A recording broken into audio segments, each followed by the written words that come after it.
Travis Wayne Goodsell. Still rocking out in my head to the Pointer Sisters. I'm so excited to go all night singing or listening to that song.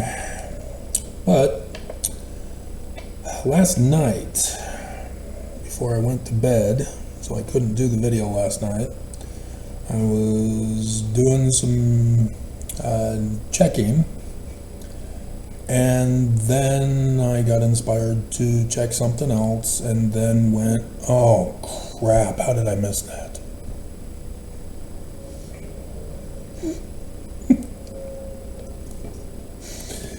So, this could take a long time. Most likely this will be put up tomorrow morning, unless I have to keep doing recordings tomorrow morning. So we'll have to see. I don't know how long this could be. This could be a long video, very long video. This is an essential reference video for you guys.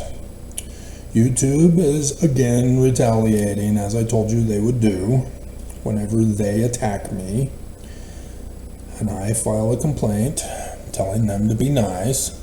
They retaliate and get worse. And then they expect me to escalate things so that they can justify shutting down my channel for conference. They already know how to shut me down. They're just purposely provoking me and taunting me, as bullies do. They're evil. They've got nobody for us to call, to talk with, and say, hey, what's up? They have no human resources so that the employees can be held accountable. The CEO has shut off all appeals and complaints ever since being put in last year, as the previous CEO was forced to resign for not protecting children. And it had nothing to do with porn. It had everything to do with bullying abuse. And so, yeah, they've not fixed the problem. They don't care to. They don't care about our government. They don't care to follow the laws of the land. YouTube is, in and of itself, its own law. They call it community guidelines. And yet it's the same community guidelines all over the world. And thus it varies all over the world depending on who is in charge of controlling the uploads and views of those in the region where they're working. So yes, we have a Mormon employee for Utah. And so this is vital. Mormons need to hear this. Ex-foes, nevermos, you need to hear this, especially those in this valley. There is a danger coming in the coming days, not in the couple years of which they failed.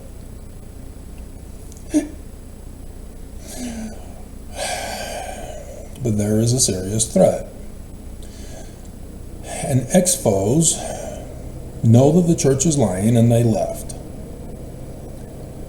But they never bothered to find out what it is that they're covering up and concealing from us with their lies.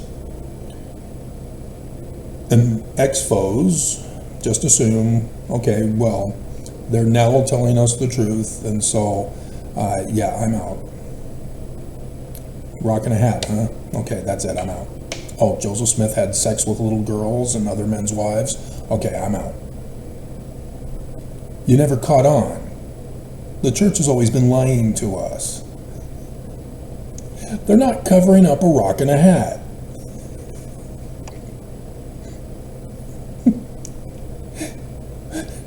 There are layers of cover-ups. If you did your church history of when certain cover-ups took place, you'd understand the various layers to peel off.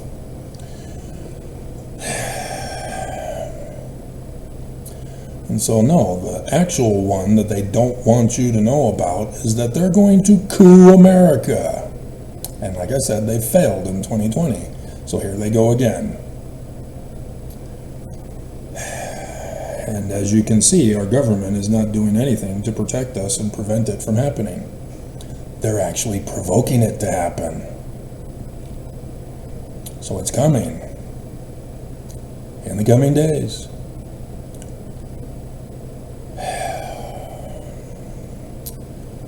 So, let us begin. In both section 84 and section 107, the Aaronic priesthood, called the lesser priesthood in section 84, is to hold the key of the ministering of angels and the preparatory gospel. And so, we then go to the second vision of Joseph Smith in 1838, published in 1832, or 42. Because the coup that took place in 1838, Joseph was sent to Liberty Jail, whereas the Danites got away with it and then went and settled Nauvoo. This time they incorporated, rather than having an election fraud and decertification of the election scandal. It led to a civil war and the coup, along with an eventual murder of the president. Patterns, guys. Patterns. 3rd Nephi, chapter 7. Patterns. And so, having already been visited by Heavenly Father and Jesus Christ, non-Trinitarian, of course, Christians are false. Constantine was wrong about the nature and character. He didn't need to create a word. He just had to choose the one for Hercules and Perseus. It was already there and was had by at least a couple of they call them bishops, but congregational leaders. You have to know the real history, not the Christianized whitewashing history of revisionist history.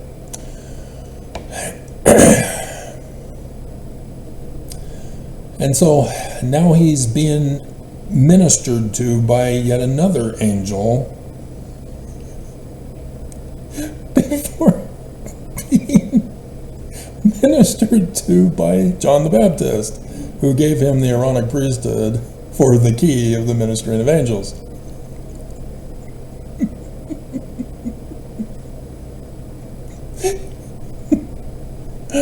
Hilarious. So he discovers a light appearing in his room, and it's lighter than the sun at noonday, which is Amun, the Egyptian sun god, at noonday. And he was wearing a white shirt. He was standing at the bedside.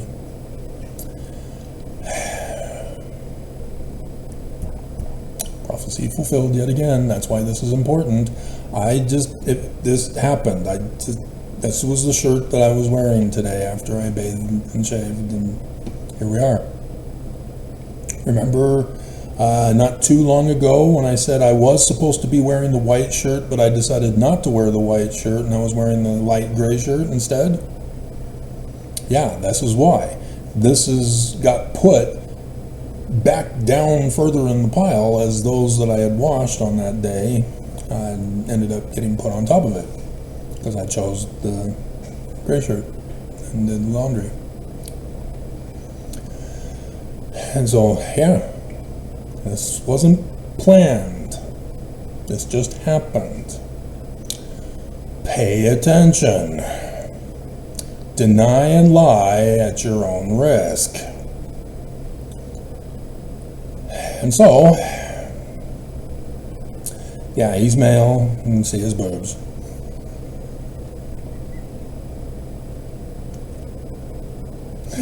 My second ex, oh my God. No, no. I will not be wearing that in the Celestial Kingdom. No.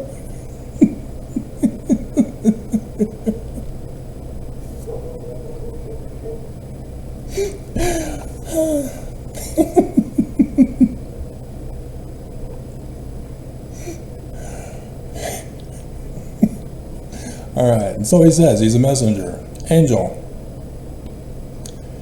Evangelical, angel, messenger, Malachi.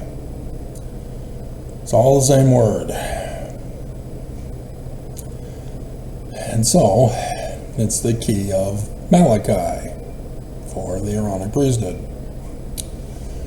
And so technically, he's getting the key of Malachi right here, right now. But then went and added John the Baptist, which could technically be the actual key of Messiah ben Joseph, since he is Messiah ben Joseph. Joseph Smith, 3rd Nephi, or 2nd Nephi, chapter 3. And so, yeah, his name is Nephi, not Moroni. You have to go back to the original document, see that Willard Richards was the one who tampered with this. And so the name of the church,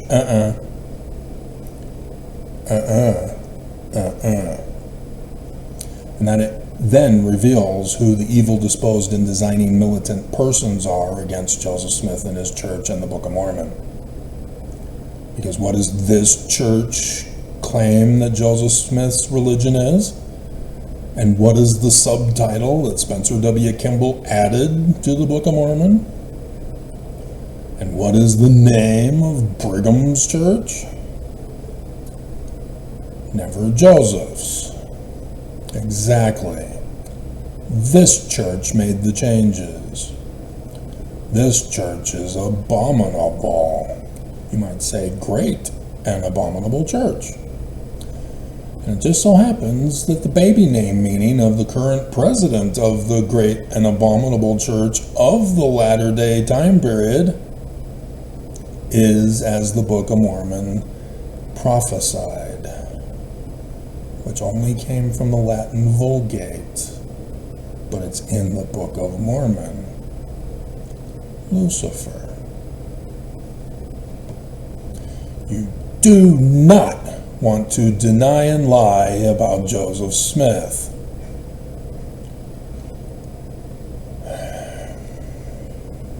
Whether you're a Mormon or an expo, there are powers that you do not want to mess with. And I've been going over the videos with you, but nobody is really taking it as seriously as it ought to be taken seriously. Because there's a higher power that really hates this church. And we should go over that, I guess, too. So, he then says that Joseph has a work to do.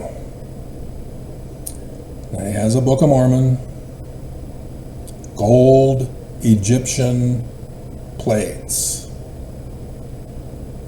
That's Yorkite Freemasonry. Yorkites with the highest degree of Knights Templar, who on Friday the 13th, hey, that's tomorrow or today.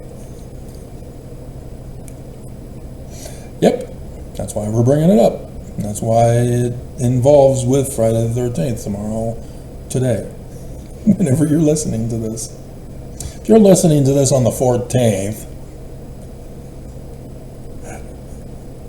it better be because it's the weekend and you've got nothing else to do.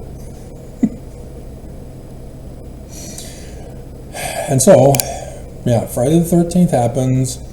The Pope, in conjunction with the one king, plots to round up all the Knights Templar. They're able to assassinate the leader and a few others. The majority of them were able to escape, from what I understand. There was a group who went off to the island up by the Netherlands in that area, and the Vikings sailed them to America, because the Vikings have been coming to America for a long time. And so, yeah, you'll find Viking DNA in any native Indians that may have survived the American onslaught of colonists of Britain, France, and Spain, and whoever else. But they had settled up in British Columbia and some other, well, not British Columbia, Prince Edward Island. It's the East Coast.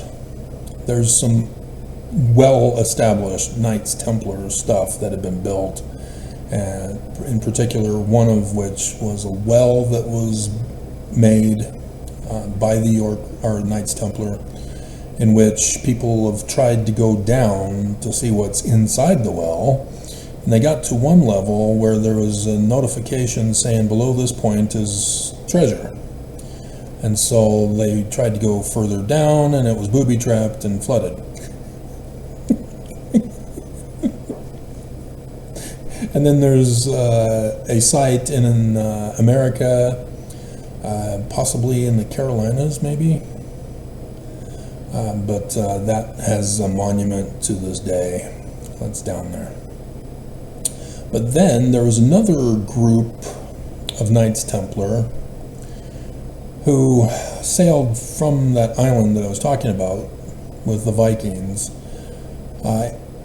through Canada's region. And yes, it wasn't called Canada yet.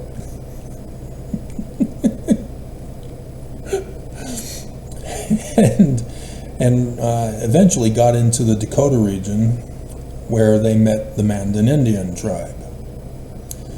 And there, there's the Kensington Stone. And there are some people that try to claim that it's a forged thing, it's fake. No, it's legitimate. It has specific Knights Templar on it, dating it to 1363. And at that point, the Indian tribe that was the sun people of the sun god, with the sun chief sun god, over the people in the city of the sun. And you can tell that they were the sun worshippers. Right there above where X would mark the spot that we've just had with the two crossings on 8 April 2024. That group just up and disappeared. They had been making sacrifices to the sun god. Human sacrifices. The death of the sun god. The sign of this death of the sun god. That's what a solar eclipse means. Death. And it's the sun. The death of the sun. So remember that Jesus guy that you think is real? No.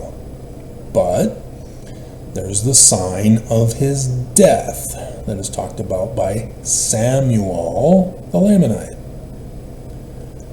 The sign of his death. So Samson, the Sun King, has a death, taking out the Philistines at their temple. The death of the Sun King.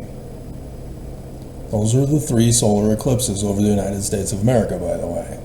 Death of the lion, death of his wife, death of him. 21st of August 2017 in the constellation Leo the Lion. 14 October 2023 in the constellation Virgo. 8 April 2024. That's fun because he is Jupiter from Revelation 12 and is in the Aries Ram Lamb constellation of Revelation 19. The sacrificial ram. Abraham sacrificing Isaac, which there's more to that, as I've been telling you with my 8K plus videos over the years. And it has to do with this right now, this year. So I guess we got to talk about it and repeat it.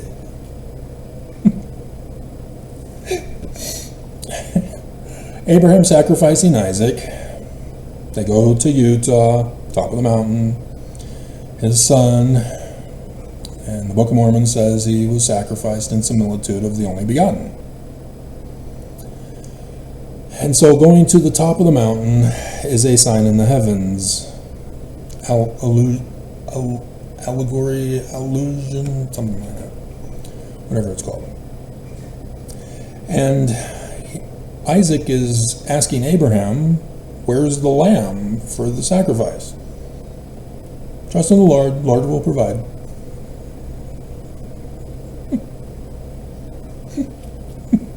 So he's the Lamb of God.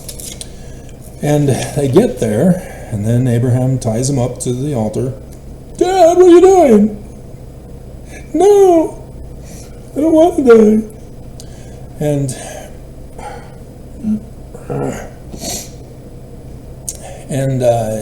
so in the process of stabbing him, an angel messenger appears. And then a ram appears in the thicket to be used as a sacrifice in place of Isaac. And so, on 8 April 4 CE, 20 years to the day of 8 April 2024, is that story's sign in the heavens. The solar eclipse, which was an annular eclipse, was in Aries, and there was Mercury in conjunction. Ta-da! And so in the Book of Mormon, as it also talks about Abraham sacrificing Isaac, but it also talks about Lehi leaving in an exodus from Jerusalem 600 years before the coming of Christ. But it's Jewish, not Christian. So whoever rewrote the 116 pages has a brilliant mind in Jewish Kabbalah.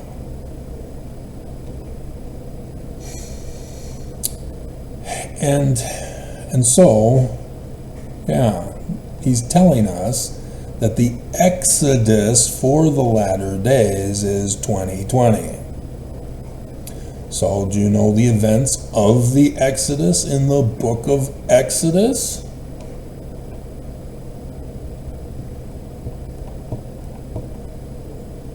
If I'm going to have to repeat everything, I'm never going to finish.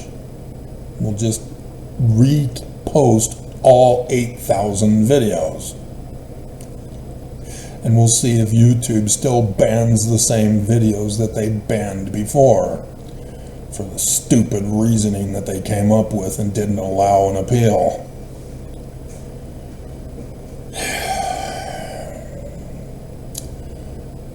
And so This is what we are being taught as Mormons.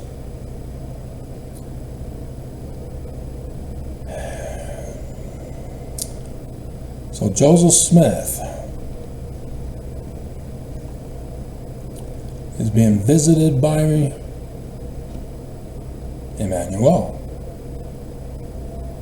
He's a messenger in a vision, dream, and is given Urim and Thummim to look at the signs in the heavens. And it's an exact same pattern match with Lehi's second vision. And so the date with the Urim and Thummim is verses 8 through 10, which comes from Revelation chapter 12, verses 1, 2, and 5, which both Isaiah chapter 6 with chapter 7 and the Joseph Smith translation moving verse 5 to verse 3. That is a one and only one date ever. It will never occur again. It never occurred previously.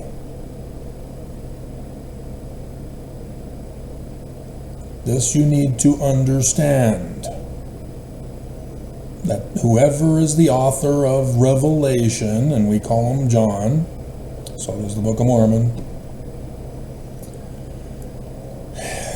is giving us a day and an hour.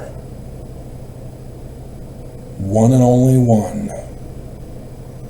And that day and hour was the 23rd of September, 2017.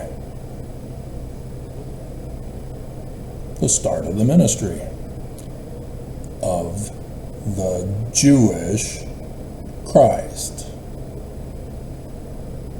That Joseph Smith and the Book of Mormon reinforce the Jewish understanding of their Christ, Messiah, ben David Moses.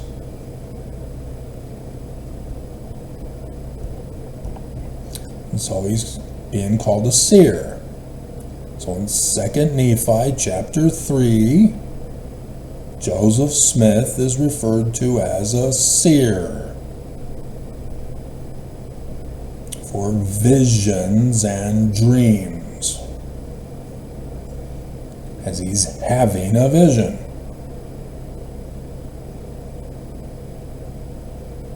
At his bedside. Okay? And so then he is told about the latter days and the prophecies that are going to come with Messiah ben David, not Joseph Smith. It's the Mormon after Joseph Smith. That's why Joseph Smith is required to set up the order, to set up the temple and the rituals of washing and anointings, to take upon yourself the name of Christ, to be a Christ, King and Queen, Christ and Christa,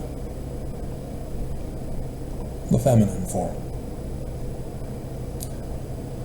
not Christian. So that king seed, queen seed, produces baby prince to become king seed. The future Mormon, to restore the church that would be insurrected. Joseph is the erector. There's going to be an insurrector. And then Messiah ben David will resurrect it. A second erection. You've been lied to by Christians.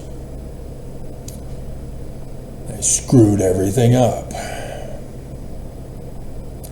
So when Samuel Lamanite is talking about the rising of the dead, he's talking about the resurrection, the second erection of the restoration of Joseph Smith's church by Messiah ben David, Emmanuel, Son God, wearing the white shirt at his bedside. God's soul. That Ellis Island, or whenever they came in, whatever port they used, the person working there didn't understand God's soul and said, okay, good soul. Spelled it differently to be an American.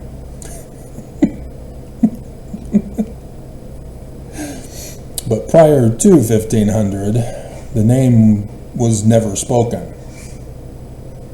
So no man knew but they themselves. Passed down from father to son. And so, yeah, that's Revelation 19, verse 12. He had a name that no man knew but he himself. That's Amen, Son God, Emmanuel. The God souls of England, Britain. They were the British Druids ever since they were first sent up there after Constantine. So yeah, that's back with Keira Knightley and whoever the guy was that played King Arthur.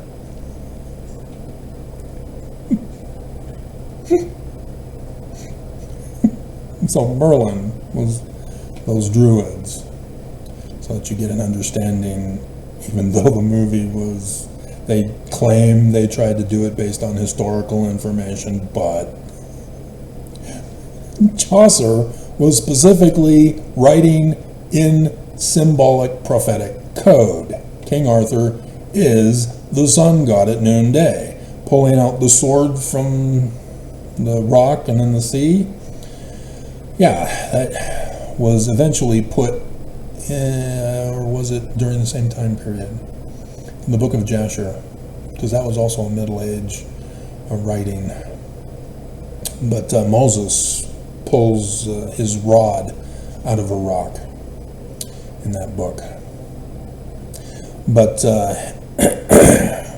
yeah, that's all the way referring to Moses, the man like Moses.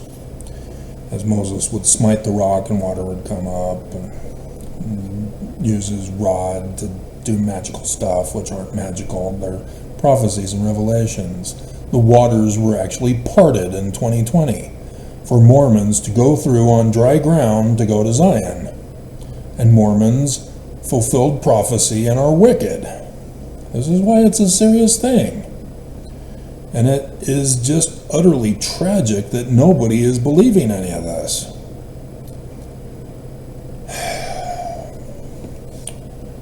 Because it's very clear, utter destruction is coming. They that come shall burn them, that it shall leave them neither root nor branch. The earth would be utterly wasted at his coming. What part of that is hard to understand?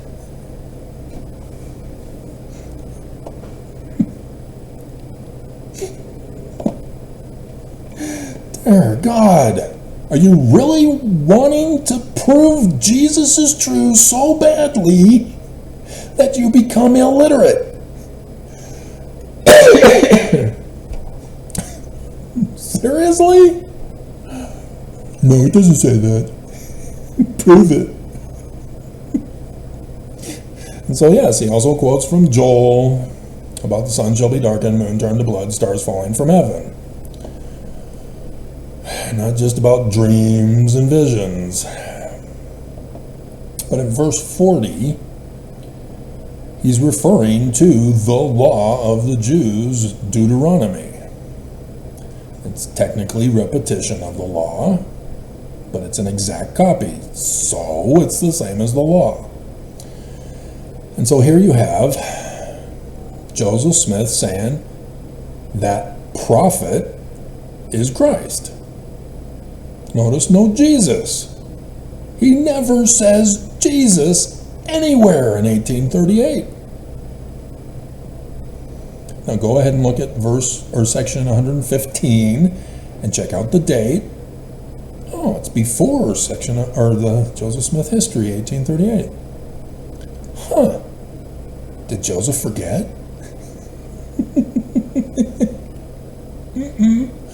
Forged document, section 115. Section 116, forged document. That's the threat, along with section 117. The Danite threat to America. The coup of the government. So yeah, even section 119 on tithing, yeah, you should have known it's a forged document when violating the Book of Mormon.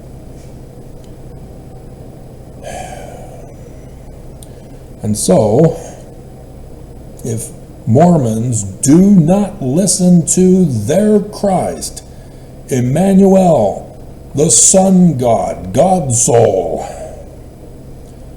wearing the white shirt at his bedside, you will be precisely as it says in the New Testament. And if you know Greek, you know that the word is actually to be translated as not just destroyed, but utterly destroyed. It's being made very clear. And again, he repeats this 4 times on the 22nd of September, 1823. And you're going, no, Travis, the first one was on the evening of the 21st. Do you remember the 21st of September? 1823. We're thinking Jewish calendars. The Jews start their days at 6 p.m. It's now 23 minutes into the next day for the Jews. And so I might only be able to do 1 hour and then finish tomorrow morning. Okay? We've got 6 minutes left.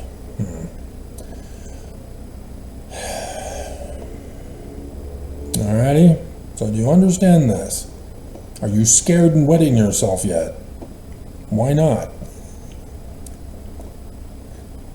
You seriously are not going to take this seriously, huh? You claim the church is true, that Joseph Smith is a prophet, the Book of Mormon is true, and you don't believe it? There's a word for that.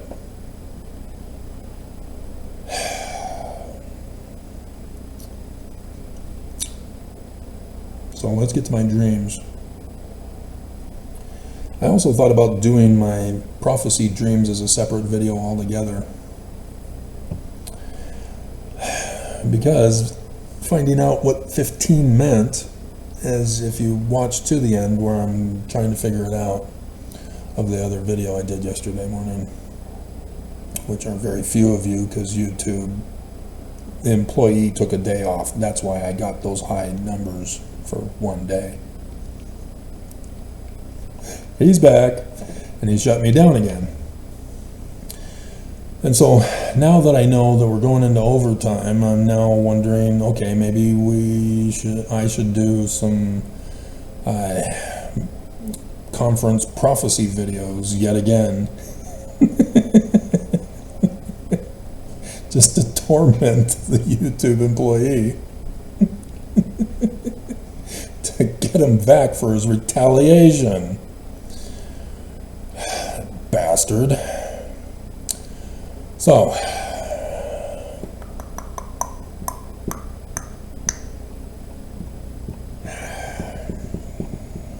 because we got to go back to 86.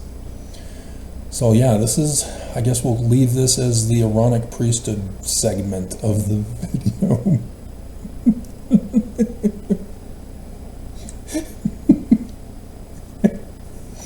So I turned a priest of the Aaronic priesthood in March, and there were signs in the heavens.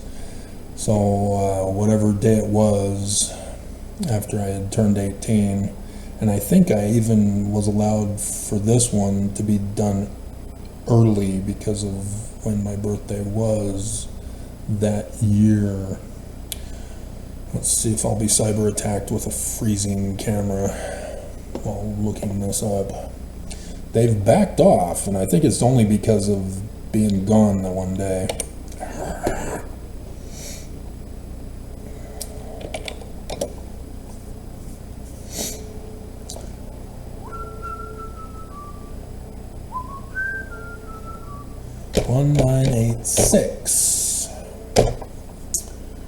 So yes, my life with certain key events have always had a sign in the heavens accompanying them. Even my parents' conception, when they got sealed in the Los Angeles temple, where I would be given my new name, Adam, because it's the same as my name.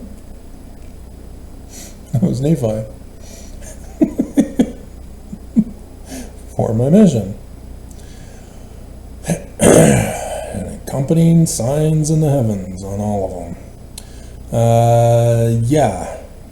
And so it would have been 2 days earlier. They most likely would have done it on the 16th.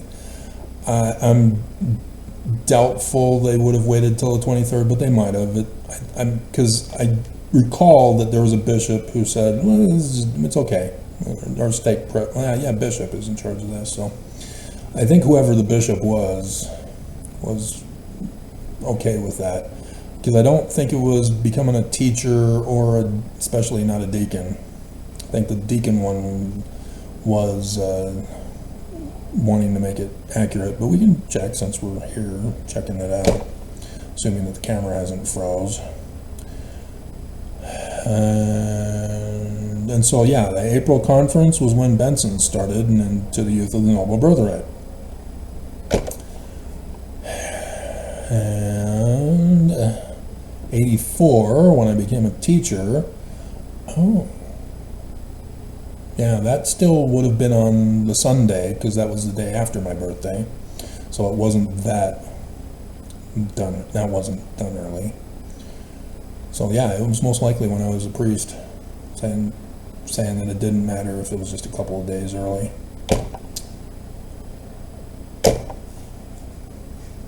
And then 82, 17th, and so yeah,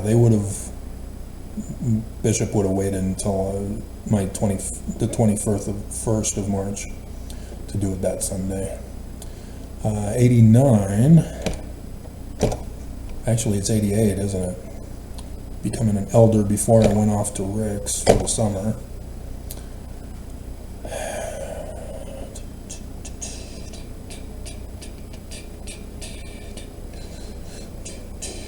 So yeah, they would have waited until the 20th to do it, because otherwise they'd have to do it on the 13th, and that's way early. So they would have just waited till the 20th, because there's no rush. I'm not heading out to Rick's College until May, whenever the semester ended, and would rush up to Rick's to escape my family. Oh look, they didn't attack me. Amazing. Okay. So in that summer that I am a priest, 1986, Benson gets up. You have been held in reserve for billions of years to be a part of the army to coup America. We're going to prove that Joseph Smith was false, because we're not going to let America be saved, or the Constitution. And women are a pernicious evil as pregnant.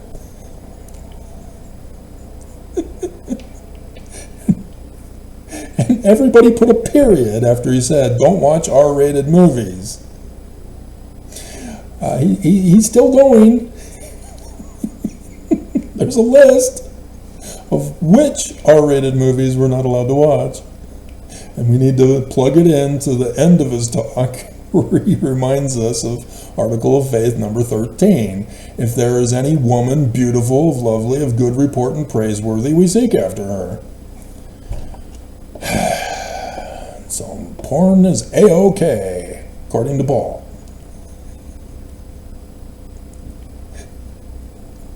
We believe all women, we hope all women, we have endured many women, and hope to endure all women. Indeed, we say that we follow the admonition of Paul.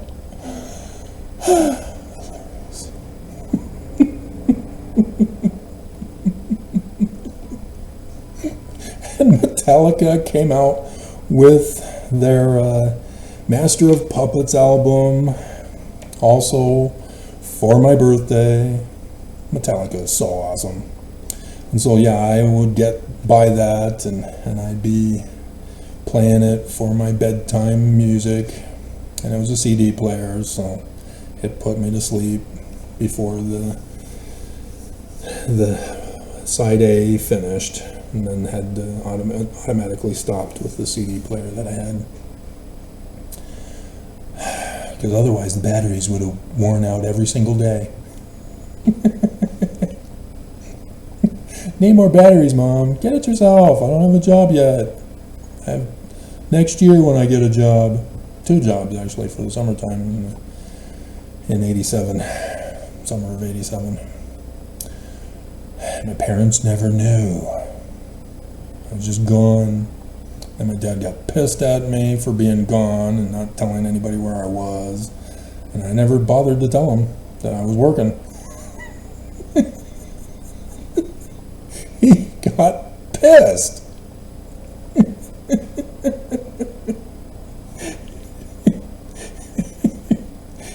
I'm heading out to work, and he's rushing the pickup truck that he let me use and yelling at me that I need to tell them where they're going and blah, blah, blah, blah. And he said, damn.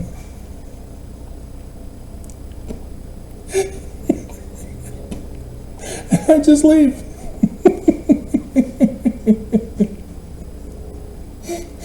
But eventually they found out that I was working at Rusty's Pizza, and so then they tried ordering pizza once, and Tom Jones was the one who delivered the pizza, and they were hoping it was going to be me. Nope, not chosen. And Tom was pissed because my dad's cheap with the tips.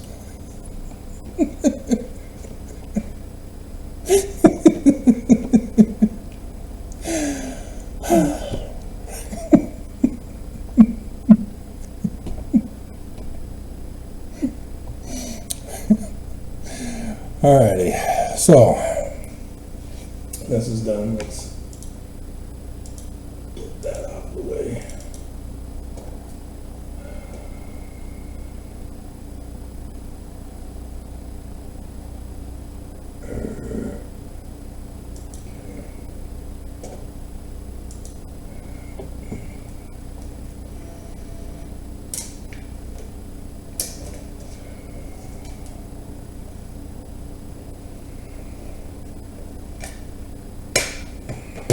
So I have 3 failures by a few seconds. Okay. Alrighty. So, in the summer, I'm up late, sleeping all day. Up all night, sleep all day. And it's 1, 2 o'clock in the afternoon when I wake up. And I am fully immersed in my dream that I just had. I'm waking up, I'm going right to a pen and paper, writing it all out. that I can recall, and drawing the pictures of the security guards with their uniforms. I had it all written out as a little short book. Dad threw it away, tried to erase me from history after 2008 with what the church did to me, which involves Gordon B. Hinckley's dream, or the dream with Gordon B. Hinckley in it. And in the dream, I remember being in a school classroom, looking up at the clock, and it was like 2, 3, little after. It was not an even 15 number, let alone an even number, hour number. And I don't recall the precise time anymore. The bell rang, class was over. Grabbed my backpack, headed off to a school bus, got on, and we drove for a long drive on a lone road. And on both sides of the road, there was this grain, that I had no clue what it was. Didn't look like wheat or barley, but it was a golden yellowish color. Getting hiccups here. And we eventually get to a building, isolated, surrounded by all this grain. And I go in with some other kids, and we go into a main desk in the center of the building that had apartments, rooms in the square around it. And I was given my room number by the lady at the front desk. And so I all of a sudden had suitcases now. And put my suitcases in my room that was dark, and didn't go in my room because I saw to my left, we came in, not sure how, but the office was facing the desk that way. So I went down the hall and then down, and my room was there. So her room that I saw was there at the corner. And I saw her, and she dumped her suitcases in her room, shut the door, and came over to me and said, "Hey, come with me." So I dumped my suitcases in my room with the lights still off, and then shut the door and went out the back door with her. And it was an underground garage parking. And we got into a vehicle. Had no idea if we were allowed to take them and drive them, but we did. Went through a tunnel that had electric lighting on the top of it, so it had that cool feel of driving through an underground tunnel. And we then got out to where another building was. We were still underground, so I pulled into a parking space, and we went up to the door of the building and opened it, and there was a long hall, and at the other end of the hall there was a door. So we were going to head to that door. And as we walked down the hall, there were 3 doors of 3 rooms on either side of the hall. And the first door I saw was opened, and there was a class being taught inside of it. So I, for some reason, walked in front of the teacher's desk where the teacher was teaching, talking to the class. Packed class, and the teacher's upset that I'm interrupting the class. And I walk right out. Join the woman, we go down to the end of the hall. We open up the door. It's a sacrament chapel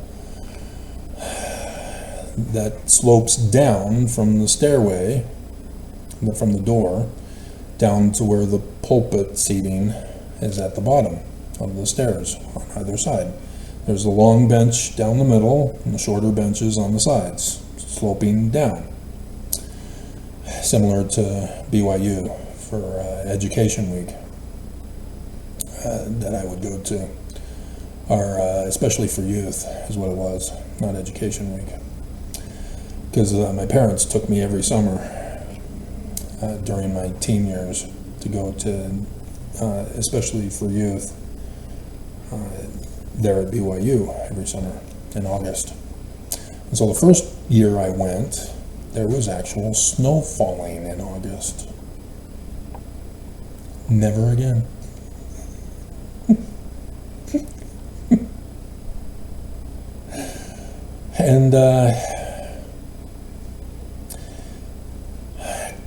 And so I saw my parents in wheelchairs there at the top off on the shorter aisle, and it's a dream, so they were in wheelchairs but yet still on the bench.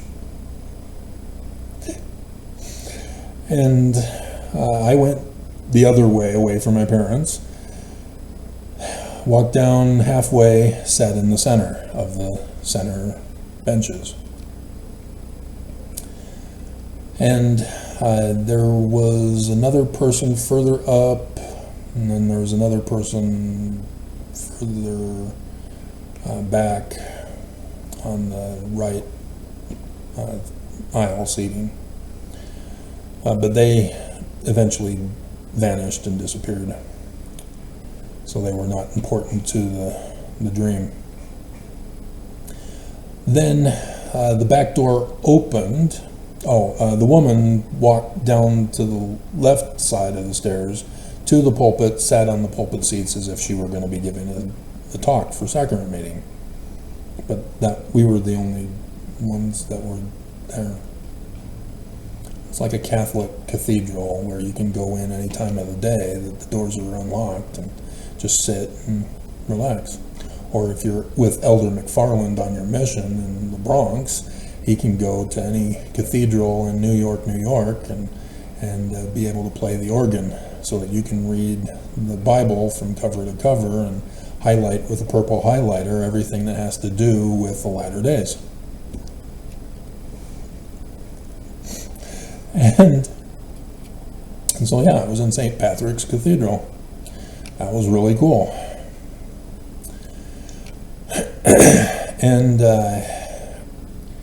And so then the back door opens, those security guards come in, and they go and they grab my parents, pull them out of their wheelchairs, and drag them back out the door.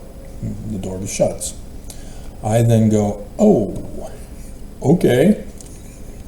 I get up, go down the right aisle stairs, and at the bottom there's a wall and then another staircase that heads down to a door.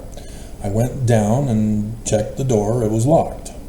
So I came back up, went across the pulpit of the podium, and saw the woman and said, hey, come with me.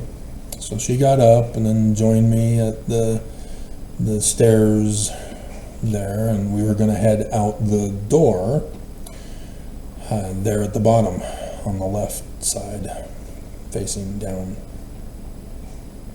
And as we got down and I was opening the door for her, the back doors opened again. The back door opened again.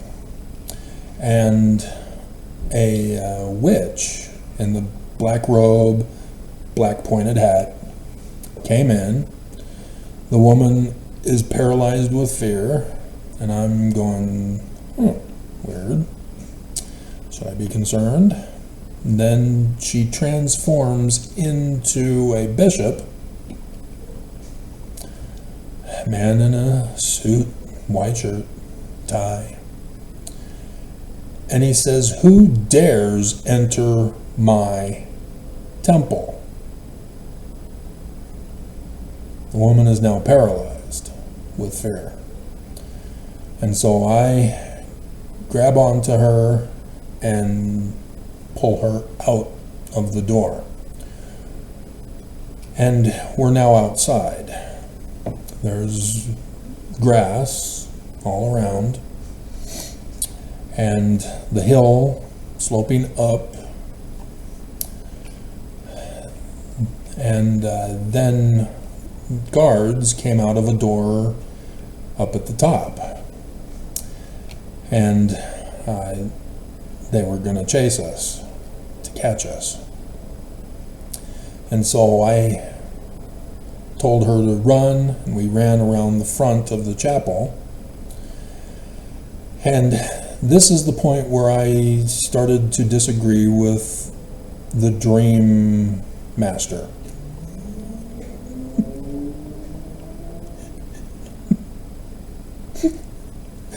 In D&D and any role-playing game, you have one person who can't play the game. He has to be the dungeon master or the master that's in charge of reading over the script and officiating on the rolling of the dice and all that stuff. And so there's a dream.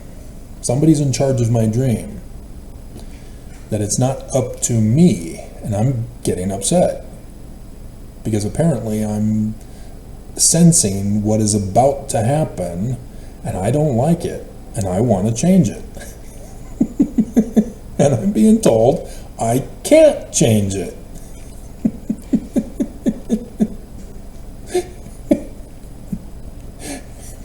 Because in what is supposed to happen is that we come to a crossroads of, do we keep going around the building and up the other side, or do we go across the road and jump over the bushes to hide and hope that they don't see us and they keep going up around the building so that they don't catch us and we escape?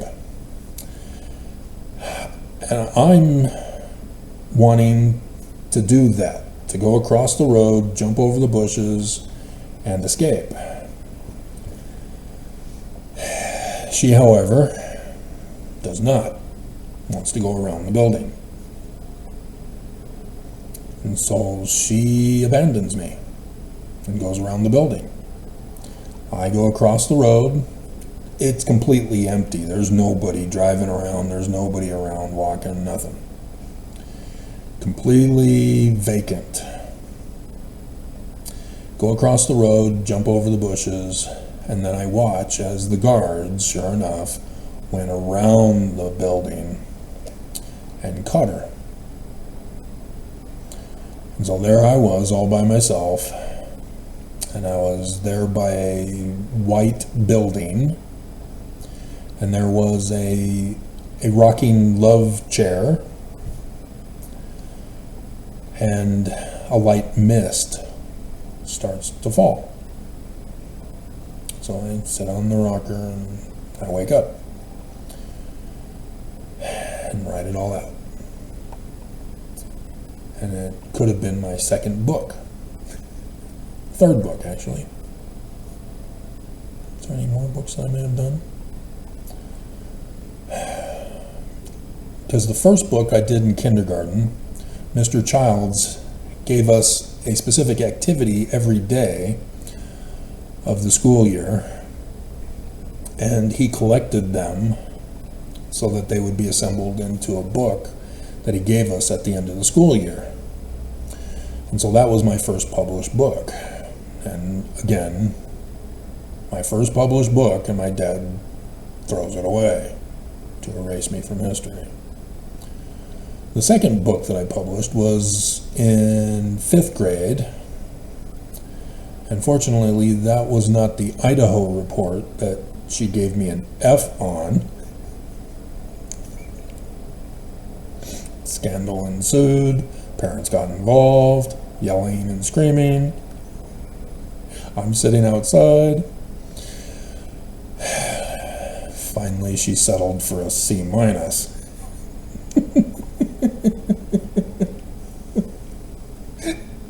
Dear God. So yeah, I didn't care about school anymore after that. If all that work and effort on something that I love, and I'm just going to get an F, I guess I'm good for nothing, just like the next year's career aptitude test would indicate.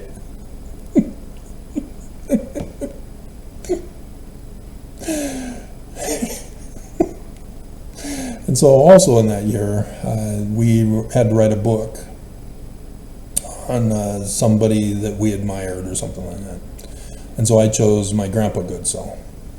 And so I did my whole book on him. And so Grandma and Grandpa came down to visit us for this special occasion. The teacher held an evening where our special person came to school, to the class, to be recognized with the books that we wrote about him. And so my grandparents took a special trip down to Southern California for that. And but anyway, that's not part of the dream. That's extra stuff. Because if I were to do extra stuff, then I'd have to include the day where I became a legend in the San Gorgonio, San Bernardino mountain ranges. Still to this day, the rangers still talk about me as, again, I got the 5 Peaks Award. This was after I had just become a deacon, and so it was the summertime of '82. And we went up on what would have been, I guess, my first of 5 Peaks Awards, of the 5 Peaks Award, going to the top of the mountain. And at the top, the other guys were rushing down. I wanted to stay and enjoy the scenery. It was awesome up there. I have literally been to the top of the mountain. Zzz.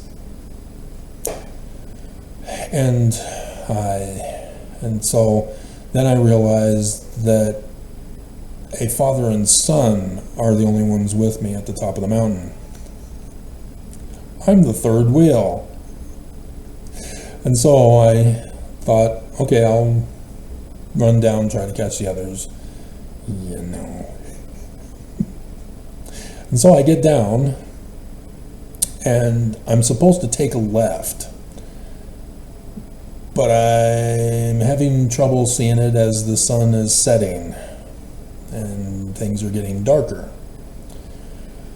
And so I missed it and kept going, because it also is a path that led down to the riverbed of SEER stones and the river that roared by. And it was a pretty fast moving river. This is the summertime where the snow is melting. And so I knew well enough not to try to walk through it. But on the left side of me is the forest. It's thick. There's no way to go into it to try to find where the trail is, because I knew that the trail had to be somewhere there, and I just needed to find it going back, but it's too dark. And to the right, it's a sheer cliff that's a couple 100 feet high. And so I'm trapped. And then I hear the guys getting into the cars and leaving. They didn't wait for everybody to come down the mountain.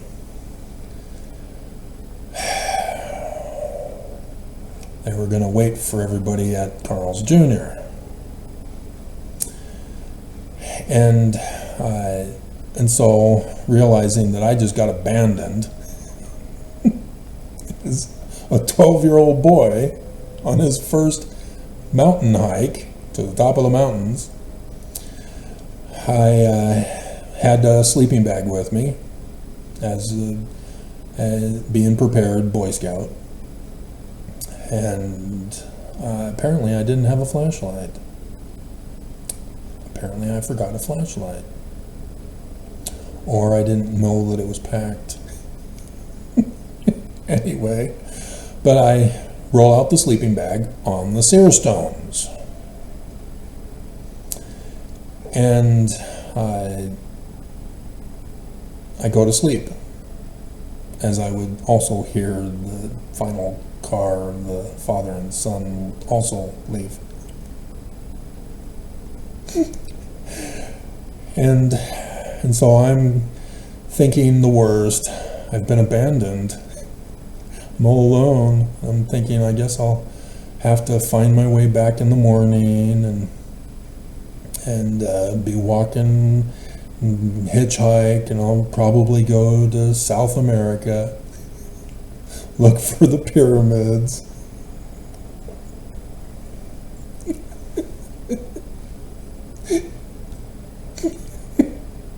Already at 12 years old, I'm not thinking about going home.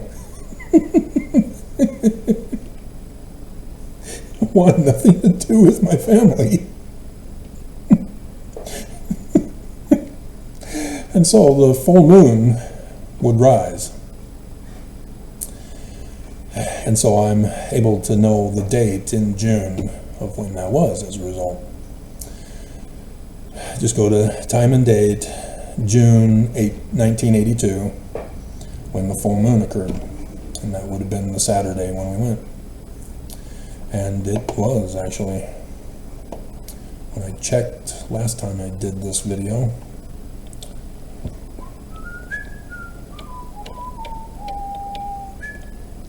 so when I woke up in the morning, the Constantine's Sabbath day, the first day of the week,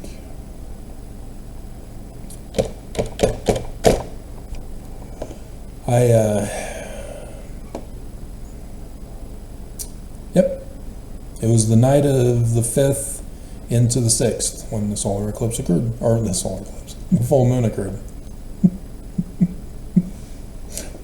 So yeah, it was the 5th was the Saturday and the 6th was the Sunday. And that was the full moon. And I wake up and there's a bee hovering over my head. And I pull the sleeping bag over my head and I go back to sleep. So you see in the imagery that's going on in reality. I am surprised nobody's found this scripture yet. It's got the makings of the scripture. And so you've got top of the mountain, full moon, riverbed, a river, forest, mountains, and a bee. And then, sun god, Sun Amun. And so I would find out that morning as my dad found me, because I went to the riverbed to see if there was any way to cross it or what, and there wasn't. And there my dad was. And he told me to go back and get on the trail. He's upset and angry. The ranger was upset and angry. Are you going to arrest me? And so yeah, my throat was all dry, and swallowing was very difficult. And my mom made a peanut butter sandwich. Because you got to understand, my mom skimps on the good condiments. And so jelly, no, there's no jelly there. Ketchup? It's worse than McDonald's level of ketchup. Dear God. And so yeah, as a result, as a kid, my mom would eventually allow us to determine how much condiments we put on our food. And you had to, because her food cooking was bland. And so yeah, you needed the salt shaker, you needed the ketchup, you needed the mustard, you needed the salad dressing, you needed, because Mom won't do it.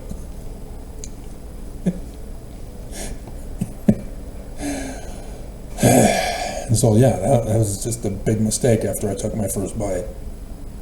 I could not swallow it. And so I just stuck with the little fruit juice thing that was provided for me. And so I would find out that what had happened was that when the father and son got to Carl's Jr., they realized that I wasn't with them.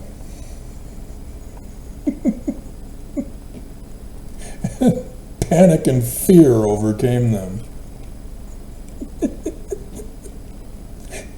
And so they drove all the other boys home, and then the leader of the group with a couple others came and knocking on my parents' door in the middle of the night, waking them up and letting them know, we abandoned your son up in the mountains.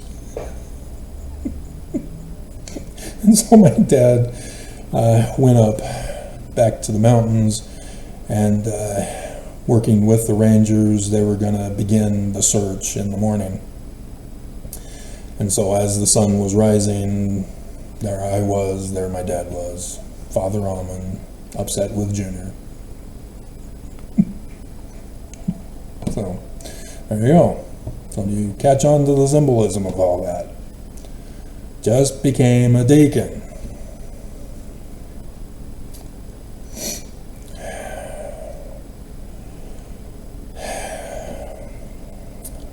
Now I'm having that dream. With the first wife, she took me to Canada from Rick's. And I would find out coming home from the McDonald's manager trainee job that all of a sudden it hit me. This is the grain in my dream of '86 in the summer. Canola. Never knew of it before. There it is, canola. And boy does it stink when it's being processed into the canola oil. The whole Alberta smells. This is awful. I'd prefer the cows that were across the street from us in Corona. That methane is far better smell than canola.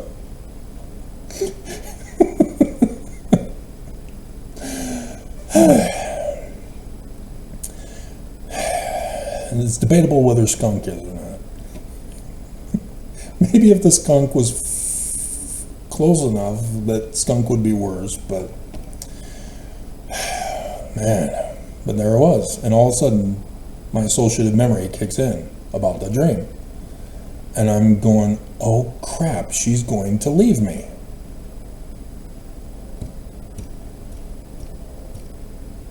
I do not bring it up with her. I do not try to rig the prophecy to try to prove it false, like I was trying to do in the dream. I go on, continuing to do my part as a husband and father.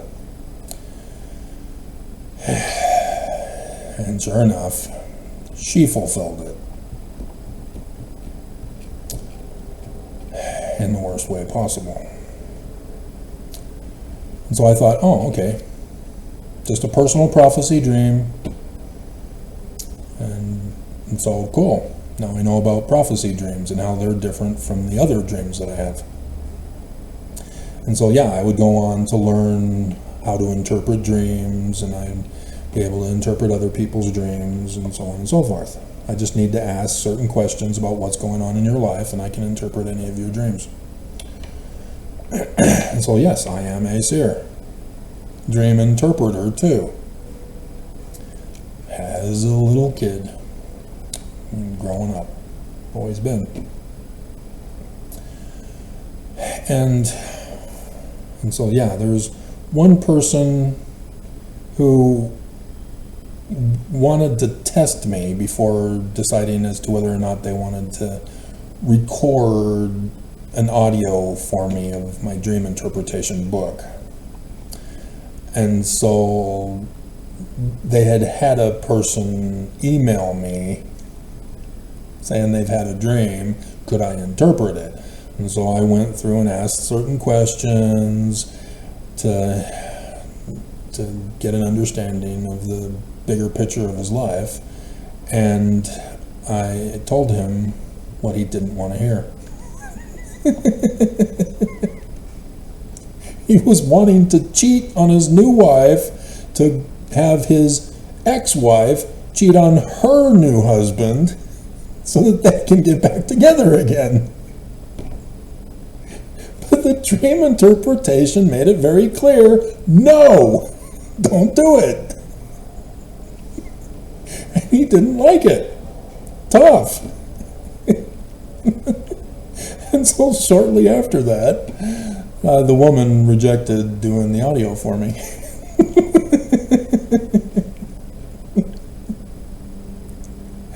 You can't force it. It is the way it is. And people don't understand that. They think you can just make stuff up and make it all happy and pleasant. You know, like the soothsayers down in New Orleans. Or the 1-800 number, the Psychic Hot Work Network. Dear God. No. But anyway.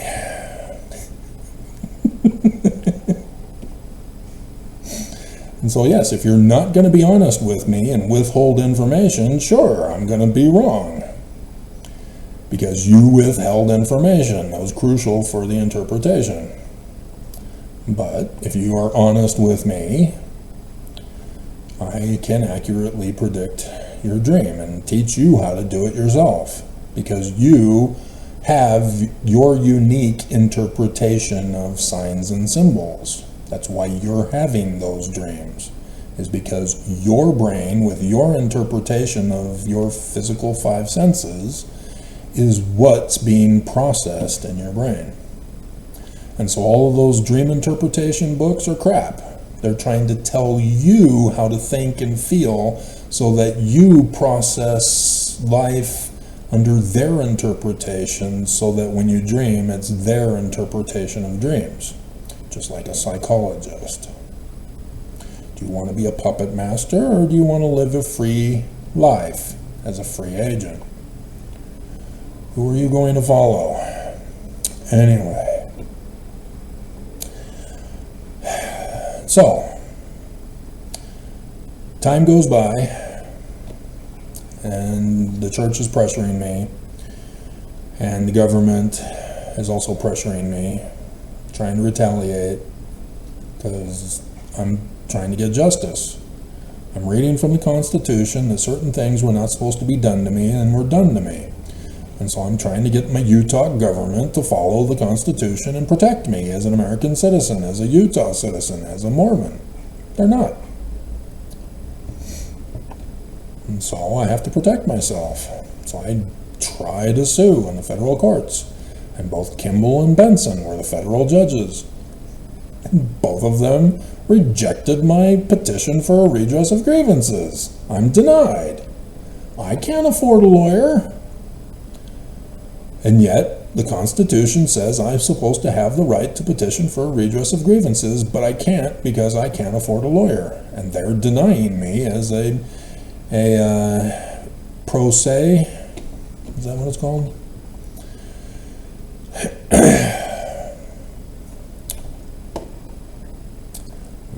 Look it up. I'm going way too late.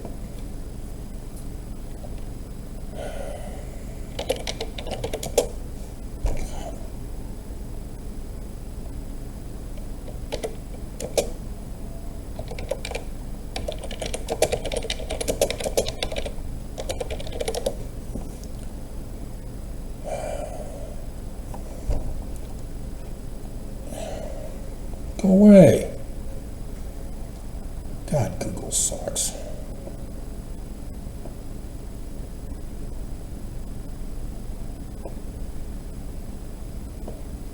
I'm not seeing the answer. Pro se. Yeah, pro se litigant. I had to scroll all the way down. AI didn't even have it. Obviously, AI sucks. It's not intelligent. And yet now it's on iPhones. I'm warning you, stay away from AI. Don't do it. Everybody's doing it. Don't do it. It is not intelligent. It is forcing you what to believe, what to think, what to do. Don't do it. It is a fraud. Just like cloning. There's no such thing. All they did was produce a twin.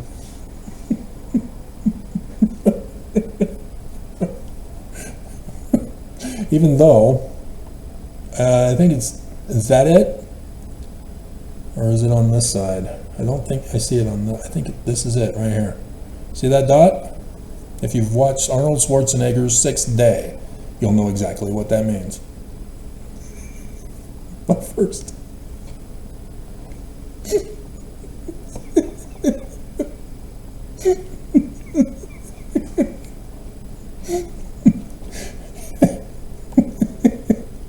I remember seeing that one day, and immediately that movie came to mind. Oh, I'm a clone. Cool.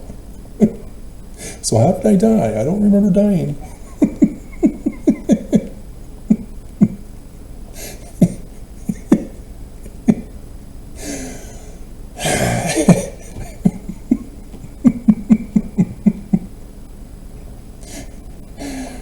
But it sure scared Christians. You're playing God! Only God can play God! And so I can't have sex? All the babies are immaculate?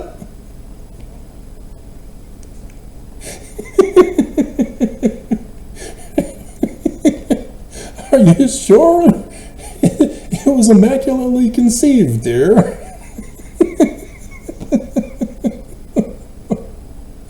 Dear God. So tragic. And that's sad. White Americans will never name their son Jesus. Despite being devout Christians, none of them will name their child Jesus. But south of the border, Hispanics, Mexicans, Latinos, yeah, every single mother is naming her son Jesus. Jesus. Not Jesus, Samuel L. Jackson, in Die Hard 3.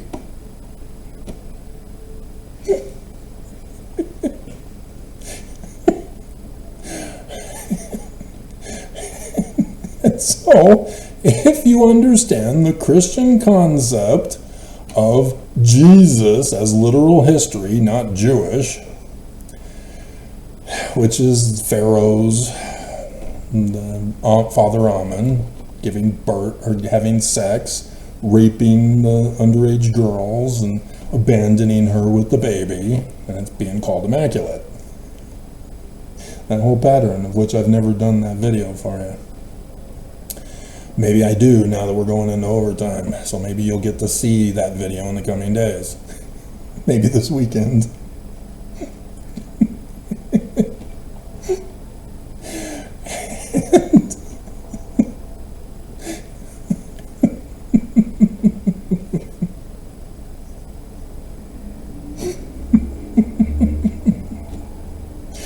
Yes, it is a prophecy of my parents getting sealed at the Temple of Angels, where messengers are involved with the mothers, not just the son. But nonetheless, and so Christians take Matthew literally, that the Holy Ghost raped a 14-year-old girl named Mary they don't say where she is because they don't believe in the Gnostics, because the first creed of Christianity excommunicated anybody who doesn't agree with that creed. And so the Gnostic scriptures are not accepted by the main Christian church. And so only fringe Christians that go their own way will accept Gnostic scriptures. And I think it's the Gospel of Thomas that says, if you lift a brick, you'll find me. If you lift a stone, you'll find me. If you lift a leaf, you'll find me.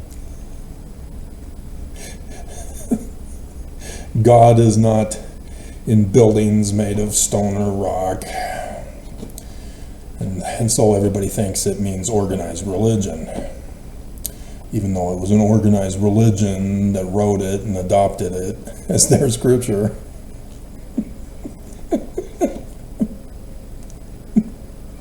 Thus everybody misunderstood and misinterpreted it. But nonetheless, yeah, it's one of those Gnostic Gospels of Mary, the mother of Jesus, where she fits the same pattern as being at a temple when Joseph comes to buy her so that she can raise his children whose mother had died, and he needs somebody to care for them. And so thus he buys her thinking that she's a virgin, and she's not, because she's working at a temple where sacral prostitution was going on. But they don't tell you in the Gnostic scripture that that's what was going on. But during the Roman period time and in the Greek period of time, that practice got adopted. And so you know that that's what they're referring to, even though they don't refer to it, because heaven forbid the mother of God would be a temple worker, which she is. And yes, prostitution is involved with section 119. Prophecy fulfilled. You must incorporate those scriptures, Mormons. Expose. And so, yeah. So, Heavenly Father comes from outer space, but it's the Holy Ghost that rapes her. It's worse with the Book of Mormon turned into literal history, because now it's Heavenly Father who rapes his daughter, 14-year-old daughter, and abandons her. But it's Jesus, non-Trinitarian. And so, yeah, Jesus is Trinitarian, because Constantine's First Creed imposes as an anachronism onto the Jewish scriptures the First Creed of Christianity.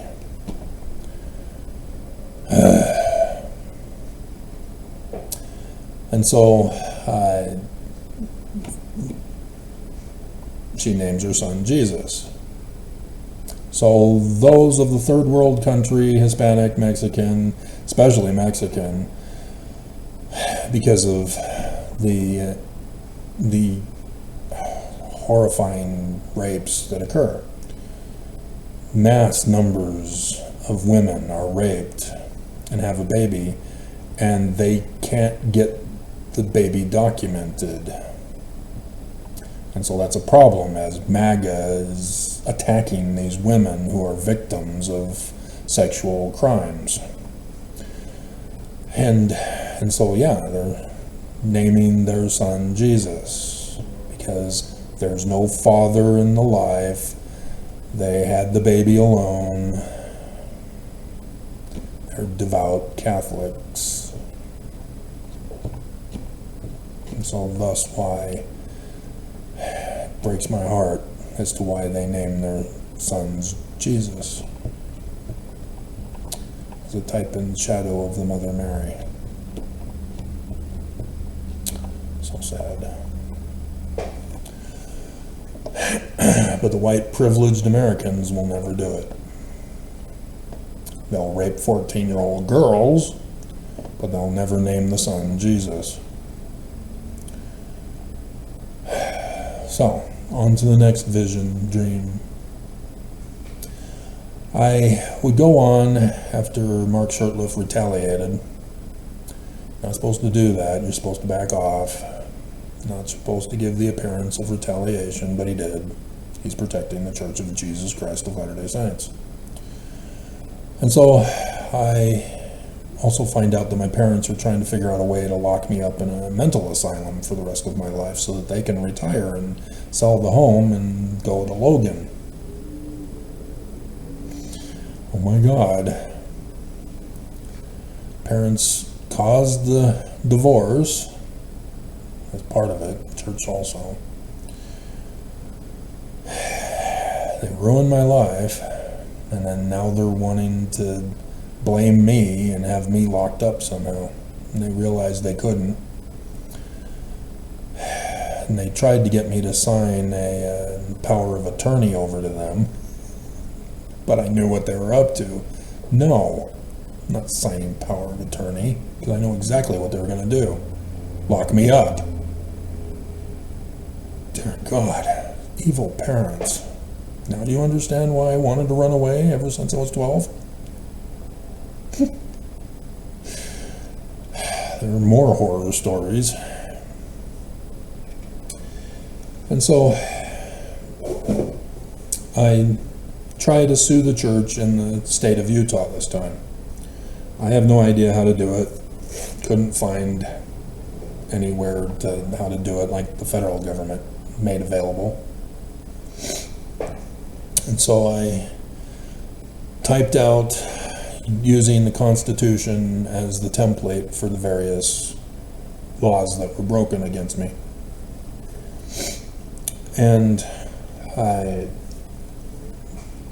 on 6th of August, I filed them, I guess. It's not like the federal court, which was easy. The state of Utah makes it difficult to sue. But I delivered one to the state courthouse, another to the Capitol building, because the Attorney General is there and the governor. I'm petitioning the government. This is what I know and understand to do from reading the Constitution. I am not a lawyer. I am just a citizen. I am not taught or trained on how to sue. And that's the one thing that they never taught me in Southern California in driving school. They never taught me what to do when I'm being pulled over by a police officer.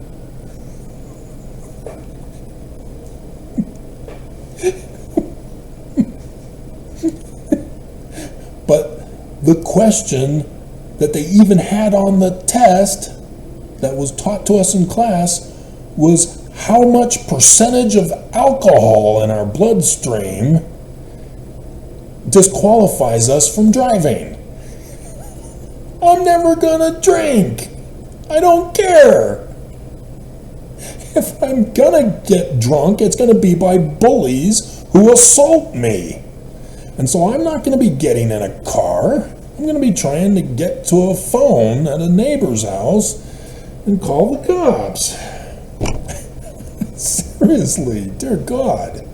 They're so obsessed that we make sure, because there's no way to tell how many drinks. It differs on body type to body type. They didn't have breathalyzers back then. Dear God. Stupidest of laws. But nonetheless, so yeah, they don't teach you how to sue. You're supposed to be a lawyer or afford a lawyer, and I couldn't. And so I did only what I was able to do.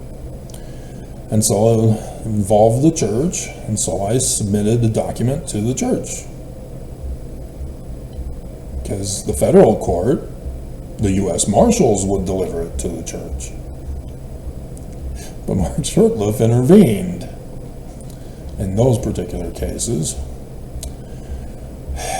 And so, no, I didn't know any better and delivered one to the church. And I knew where the administration was, and so I gave it to the administration building, not the church office building. The administration building. So the government and the church administration building. So, 2 weeks later, 20th of August, 2008, I come home, working as a contractor for the Draper Post Office, and I get out, start heading up the driveway, when all of a sudden a big pickup truck, black, comes cruising over the lawn, blocking off the driveway. The driver gets out, a non-uniform officer. He's got his gun pointed directly for a kill shot, telling me to put my hands up and get on the ground. And then apparently other vehicles then show up. And he's asking me if I've got anything in my pockets, and I say, yeah, there's keys and a pen, I think, and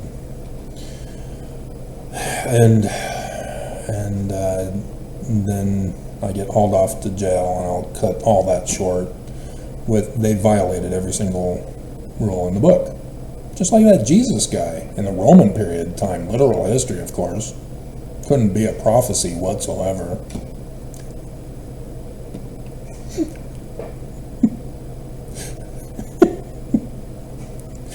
Every single law was violated in my case. And I was put into isolation after the drunk tank, and hours purposely delaying it so that I would miss the court hearing, and it would be for the next day. But they decided that night they've got no case against me. My parents lied to them. And so they had to put me in isolation to deal with me, figure out what to do. And it took them the weekend. And finally, they figured out, okay,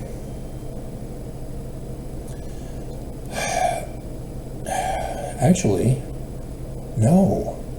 Wow, those bastards.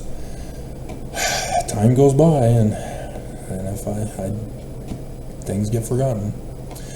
But no, they purposely kept me locked up. But they did file the charges, though, at the end of the weekend. Because the one guard gave me the little slips of paper of the particular charges against me. And it was, actually he told me, he didn't give me the papers, I'm not allowed to have papers in isolation. And so I got them when I got out of isolation 2 weeks later. They held me in isolation for 2 weeks. And I only got out because I appealed to the sensitivities of the female psychologist who was interrogating me. Are you thinking of hurting yourself? Are you thinking of hurting others? That's all they would say. Dear God. There I am being tortured in isolation. No clothes, air conditioned, no bed sheet, no mattress, just the metal frame, which that could hurt me if I'm actually suicidal. And the toilet sink, if you know about those, you'd press it and it would only last a couple of seconds. And so you had to make sure that you got the water during those seconds, otherwise you had to wait for at least a minute before you could do it again, for just a couple of seconds. And no toilet paper, no hygiene, no nothing. So no brushing of teeth, no shaving, no bathing, 2 weeks. And so I lied to the psychologist saying I have a toothache. And she said, well, we'd have to move you into the regular jail out of isolation. I'm smarter than you.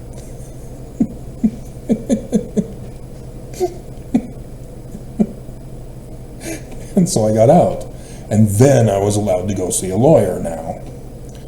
No lawyer, no due process, denied all rights. I'm kidnapped, held hostage. They had no intention of interrogating me to confess my guilt of filing a petition for a redress of grievances. You know, the First Amendment. I'm getting spoiled food, and the lights are on 24/7 with a camera on me. I'm naked. It's freezing cold with the air conditioning working. The only place in the building that the air conditioning works. Salt Lake County Jail. So I'm now in Utah after graduating from the University of Lethbridge in Canada in 1996. She dumped me off in Utah to then abandon me. Anyway. And so I had to figure out how to get to sleep under those conditions. And so I hypnotized myself. I imagined myself in the top of the mountains of Oregon, in the forest, in a cabin. And I would go around to all the different rooms in the cabin and describe everything that's in every single room. And then I'd fall asleep through that process. And as I became more conditioned to that process, I'd have to make more rooms. I even added an observatory on the roof, and then a jacuzzi in the backyard, and then a guest bedroom for the woman who would then come and visit me, and we'd have dinner, and then I'd take her around to all the different rooms and describe what's in each of the room with her to help hypnotize me to get to sleep. And so on the 28th, after 1 week of being there, I did the video of that last 28th, August 28th. And I then wake up with this dream. And in the dream, I'm going to an event at Rick's College at their auditorium, which was the basketball courts where they'd have the devotionals every Tuesdays at 11, wasn't it? And I saw the doors were opened, seats were packed already. I had 2 tickets. I'm all by myself. I don't even think I was in a suit. But nonetheless, I'm all by myself with 2 tickets going to this event, which was a common theme after I got back from my mission at Rick's. Before I started dating Leanne, and then after I stopped dating Leanne.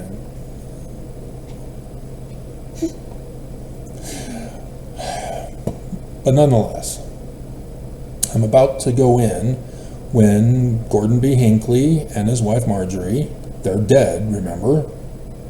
Dead since January. This is August. They come up, they're all fully dressed in a suit and an evening dress. And he comes up to me and says, "We don't have tickets to go to this event. Do you have tickets that we can have?" There you go. And that would have been it for me. I'm the type of person that gives and doesn't expect anything in return. I don't demand a favor, though. I give freely and without expecting anything in return. And I've come to learn that people don't want my help because they're too abused by everybody else in their life who've demanded something in return from them. And so they don't understand why I don't want anything from them. that they're freely giving me stuff. And many of them, when they do accept what I give them, feel obligated to give me something anyway. And I said, no, you don't have to give me anything. Yes, I do. No, you don't. But regardless, it's going to be a shock for Mormons if they do repent and they go to Zion and then they find out that there's no monetary system of economy and they get everything they need and want as long as they contribute to the storehouses. It's going to be very confusing for them. How do we pay for this?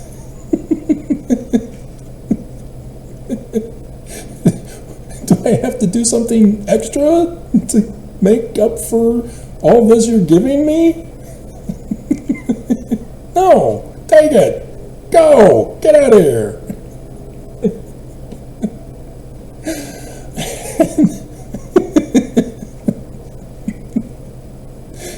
So we're going to do this in 2 segments as we're nearing 2 hours here.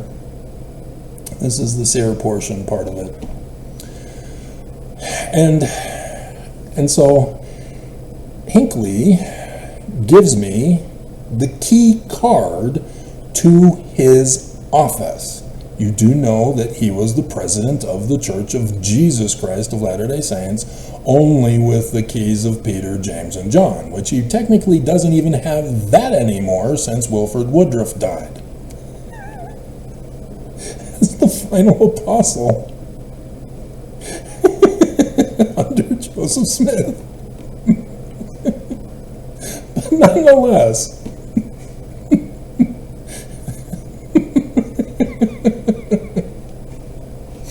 I didn't know that at the time.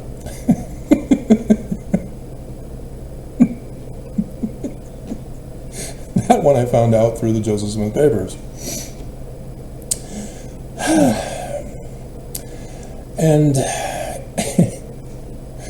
And so it has the red number 77 on it. And so they say thank you, I say thank you. They go in, and I keep going to the end of the hall where there's an elevator. I get in the elevator and start heading down, and all of a sudden a woman appears in the elevator with me, and we don't communicate at all. And it's over 200 levels, and it's falling.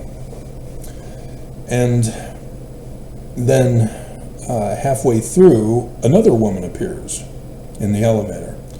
And the 2 women, one's older than the other, they start making out with each other, with me there in the elevator with them as the third wheel now. They kissed the girl, and they liked it. I didn't kiss a girl. I don't like that. And we get to the bottom. I'm the only one who gets out. The other 2 women stay behind. The elevator doors close.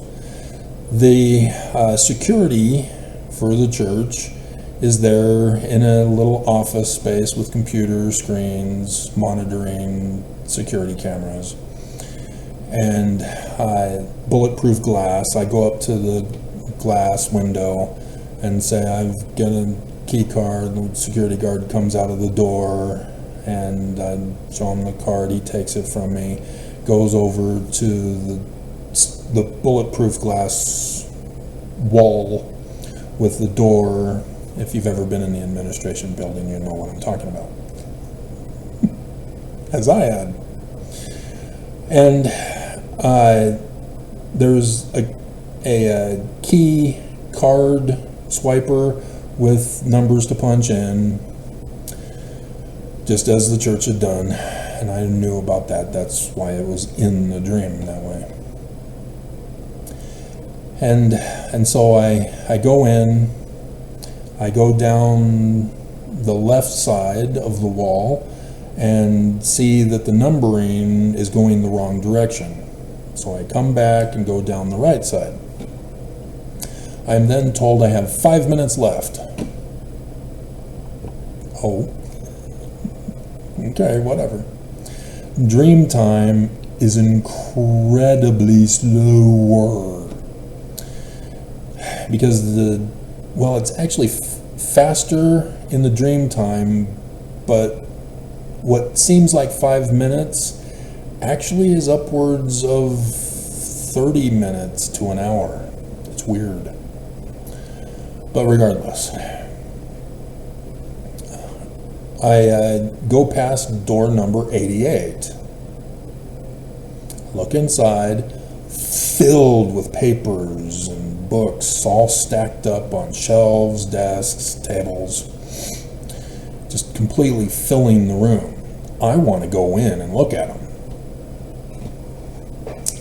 Keep on going. 5 minutes left.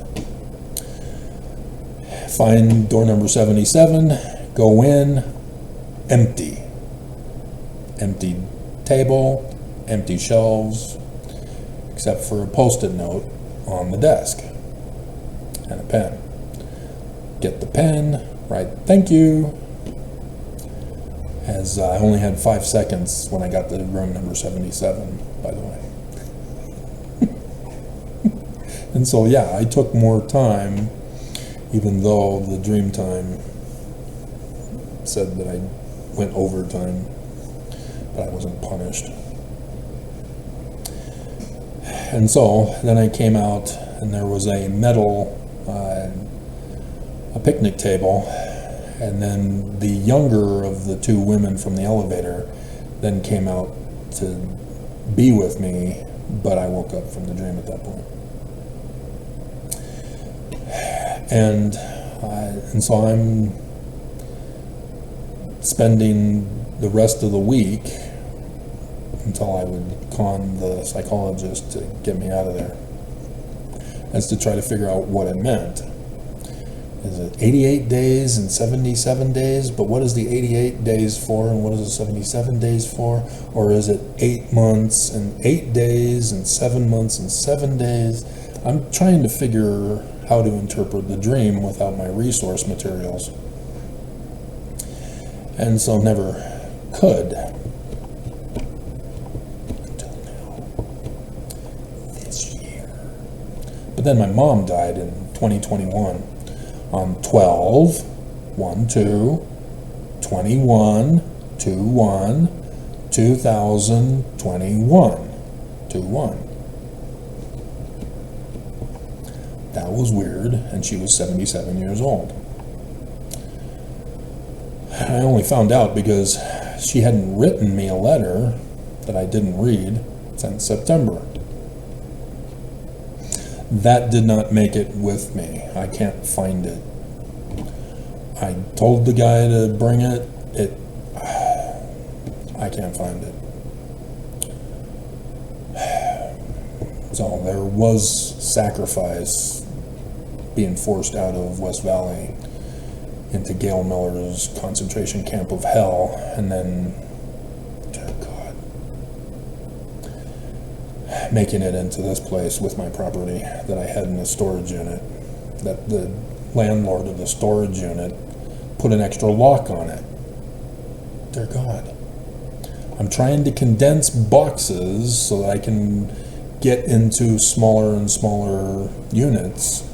I'm paying her for new boxes and paying the rent on time, and yet she kicks me out thinking that I'm loitering by putting stuff in boxes.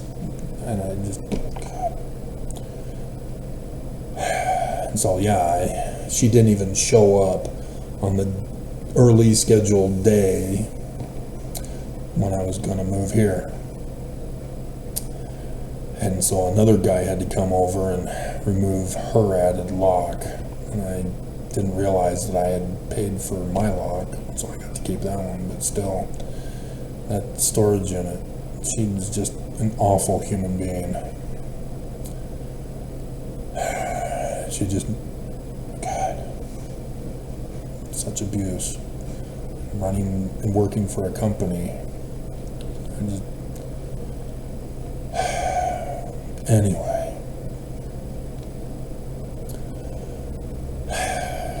So, 6 years of my life gone. I am kidnapped, I'm being held hostage because they didn't like it that I got out of isolation. And so they got a woman to recommend, after the recommending by Mark Augustine from Newburgh, New York, 6-month partner, who was upset with me that I let him run the mission the way he wanted it to be run.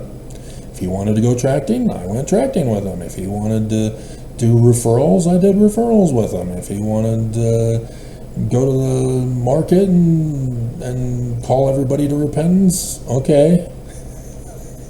Good luck with that. I'll be right behind you. But regardless, I let him do what he wanted to do. And he instead complained to the mission president every single time, it seemed like. Always going on splits to complain to the mission president, as the zone leaders would drive him back and forth to the mission home, the mission office, I guess, wherever he was. And so I was always with the zone leader companion doing splits because of that, because he just couldn't learn how to do the mission, couldn't tolerate me. And some of his complaints were that we weren't doing anything because everybody else in the mission was baptizing 200 people per month. 200 missionaries, 200 baptisms per month, and none for us. So we're the bad guys, we're slacking off, fooling around. The zone leader comes in one time, bursting through our doors. Where's your mission book? And I'm sitting there on the couch in the living room reading my scriptures, the Bible with the black or the purple highlighter for the latter days, and in the kitchen on the table, and he beelines it right to it and sees that I had purchased with my limited funding 3 4-inch thick binders, 8.5 by 11 paper size binders, and they're filled with paper. And I've been keeping a precise record of every single person in all of Newburgh, New York, that we were in charge of in our area. We had been to every single one of those houses. We weren't slacking off. Mark wanted to do that, so while we were going around, I kept the record. 3 binders packed full. And I could hear him, the zone leader, from the dining room table when I'm in the living room. Oh, you are doing work. Duh, you ass. And they're precise. It's who was there at the door, or if they weren't there when we knocked, and where they are, whether they said, no, we don't want to hear your message, or if we were able to talk to them and give them a Book of Mormon. I put in that they had received the Book of Mormon. None of them wanted the first discussion, so that wasn't an issue. But if they did get to certain less discussions, then yeah, I would have put that in there. But that's the file system that I created. And so, yeah, through this process, we were able to find out that the people of Newburgh, New York, were all related to each other. And so I was also doing their genealogy for them.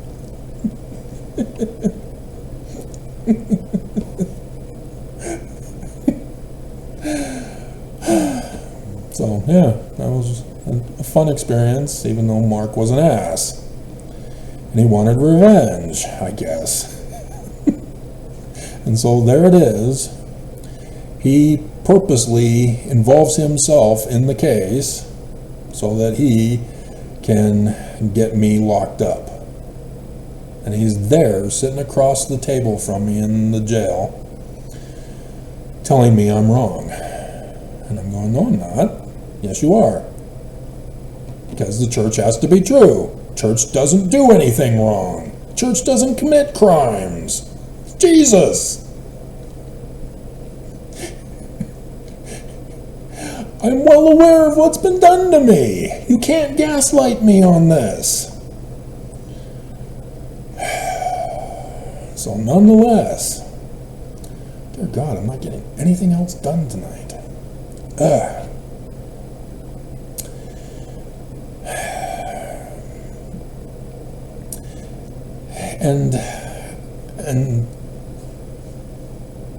And so, yeah, I'm locked up. 6 years of my life. Hidden away. No due process. Never go to a hearing. Never go to trial. Never sentenced for any crime.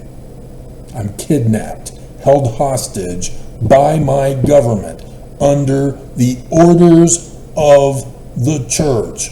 All 15 so-called prophets, seers, revelators, not translators, and a claim to the president of the church with only the keys of Peter, James, and John. So let's go over those guys, so that you'll know who is responsible.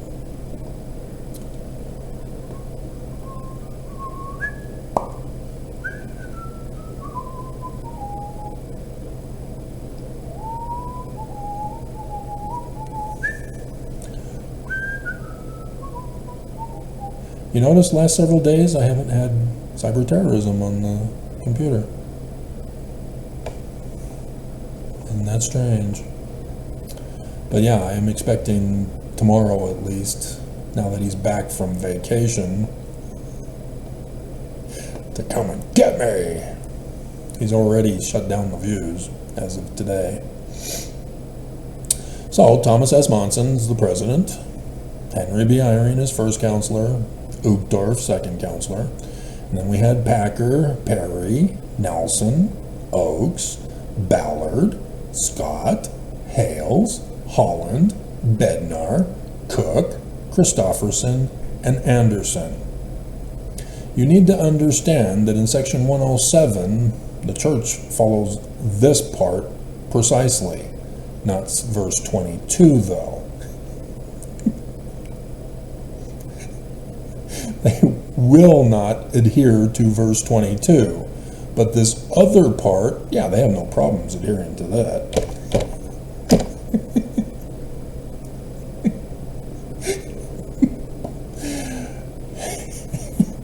Verse 27. Every decision made by the quorums must be by the unanimous voice of the same. So all 15 had to unanimously agree to order my disappearance, to be tortured, to try to murder me. They can't do it immediately because that would be suspicious. They've got to slowly murder me over time, similar to the poor people who are accused of being cuckoo for Cocoa Puffs and being put in treatment centers, not given treatment, but given drugs and torture techniques to slowly murder them, to cut down their lifespan. So that type of abuse. But I'm in a completely different system. This is government controlled rather than a private company.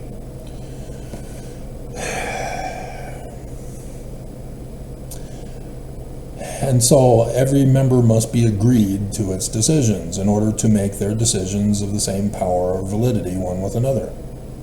So So when I was working on the footnote project, all 4 of us in the top committee had to all agree with every single choice for the footnotes. Otherwise, the previous footnoting remains.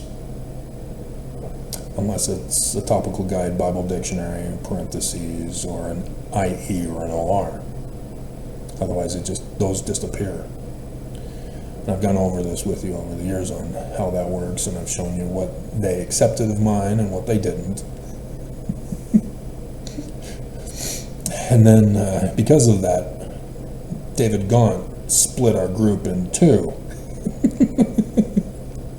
So that he can convince James to agree with him to leave in homosexuality for the reason why Sodom and Gomorrah was destroyed.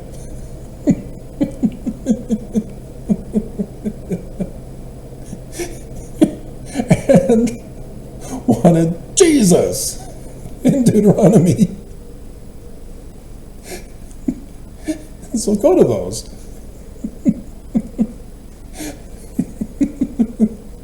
You'll see my work in comparison with David Gaunt in conjunction with verse 27 that was applied to our committees.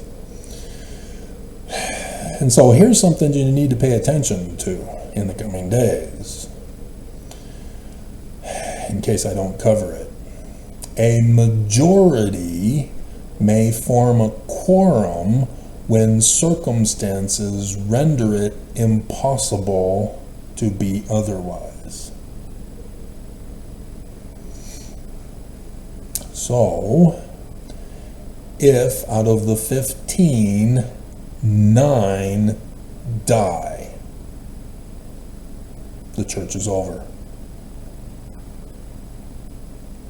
6 are not a majority to form a quorum to conduct a business. And so it doesn't matter if they're all agreed, they can't conduct business. They are not a majority. The church is done. Pay attention.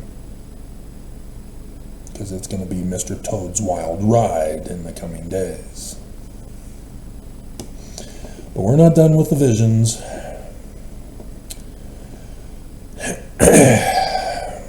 So I think this is how we're going to do that. This will be the SEER video segment. Then I'll have a prophecy video segment, a revelation video segment, and then the scripture in the coming days, 15th. So first we got to talk about my Monson dream now.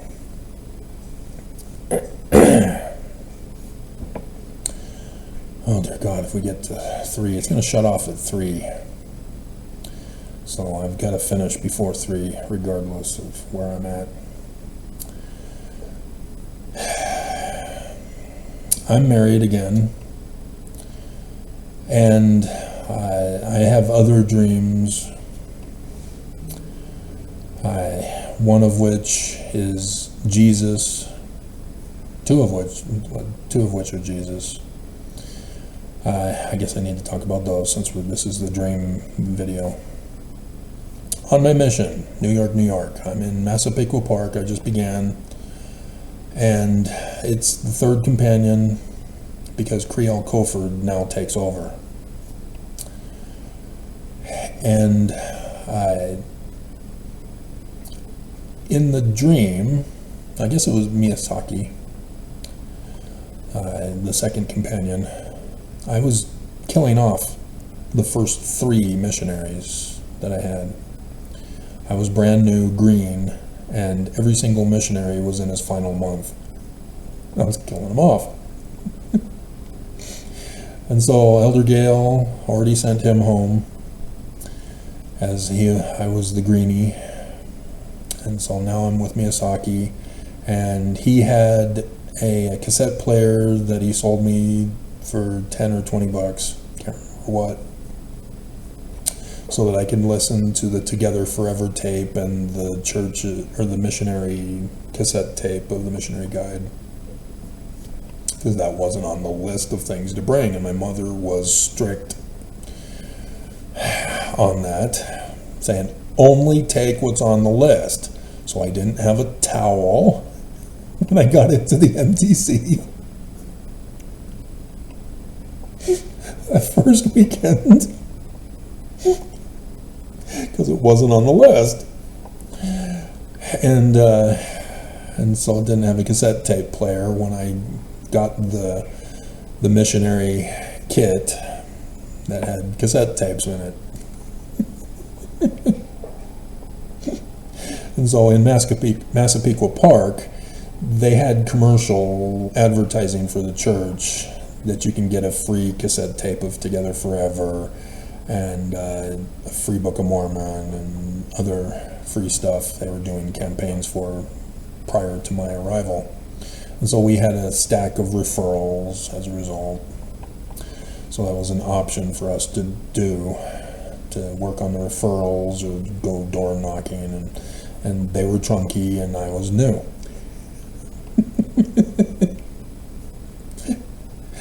And there we were in the Pleasure Dome with HBO. Right across the fence from the shopping mall, where I would go and purchase the new Barry Manilow album, Barry Manilow. So yeah, that's a special album, a special album, I guess, for me. That particular one. Go over the songs with you, I guess, since who cares anymore? This is going to be a series because of the importance that it is.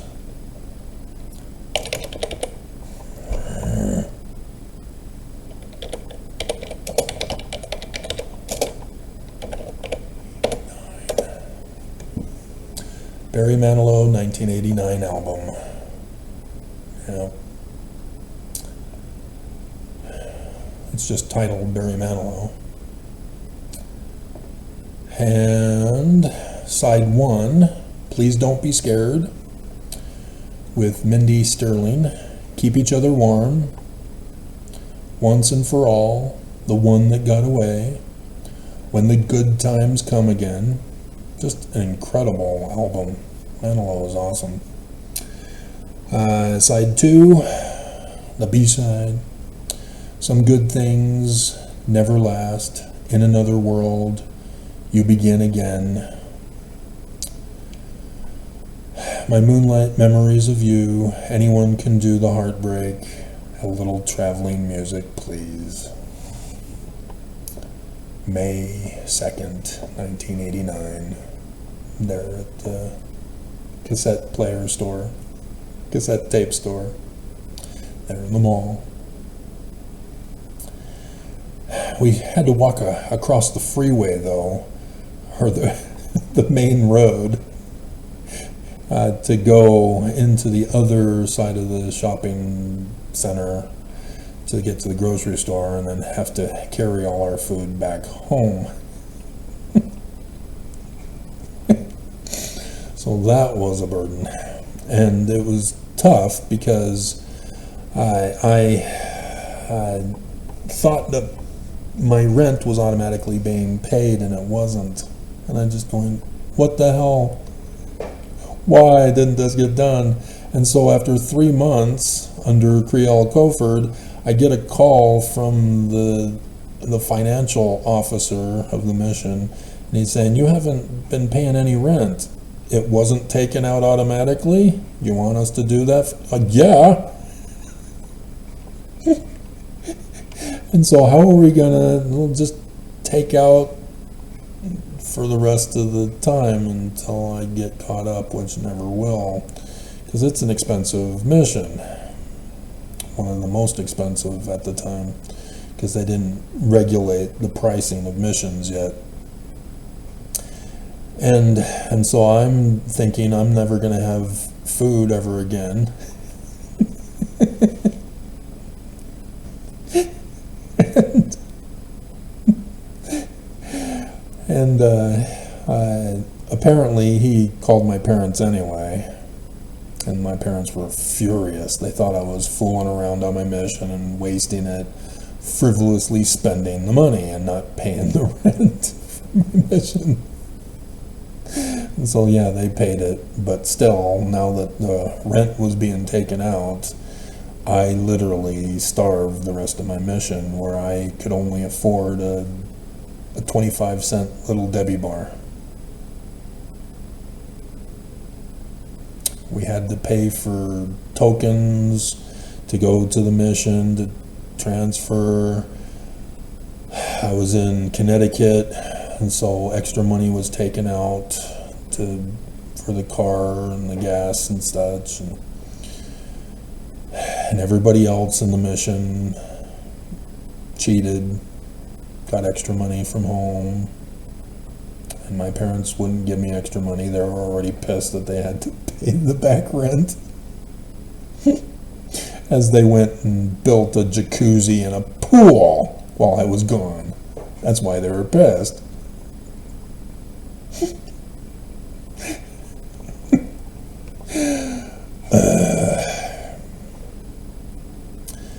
So, yeah, very frustrating. But nonetheless, the dream involved me being in a stake center in the chapel that was overflowed all the way back into the overflow into the cultural hall. And it was all men. It was a priesthood meeting. We were all in our dark suits, and so I'm thinking mission, but it's not missionaries. There are older men than I. I am me, so it should be me. And I'm on, when you're facing the podium again, I'm on the left side. Halfway down, I'm up against the wall. And packed in like sardines. And the guy gets up, whether he was the stake president or the one conducting. He welcomes everybody, does some other talking stuff, which is typical for a priesthood meeting. And then all of a sudden he stops his flow and says, "I now present to you Jesus Christ." And so from behind me, the doors in the chapel open up. Guys in suits that are security comes in, and then Jesus Christ in the white robe comes walking in, and then comes down the aisle, and he stops at my aisle seat, my bench. He looks directly at me, and mental telepathy says, "You just barely made it." And I wake up in a panic going, "What do you mean I just barely made it? Made what? My mission? I'm here. What sin did I commit that almost disqualified me?"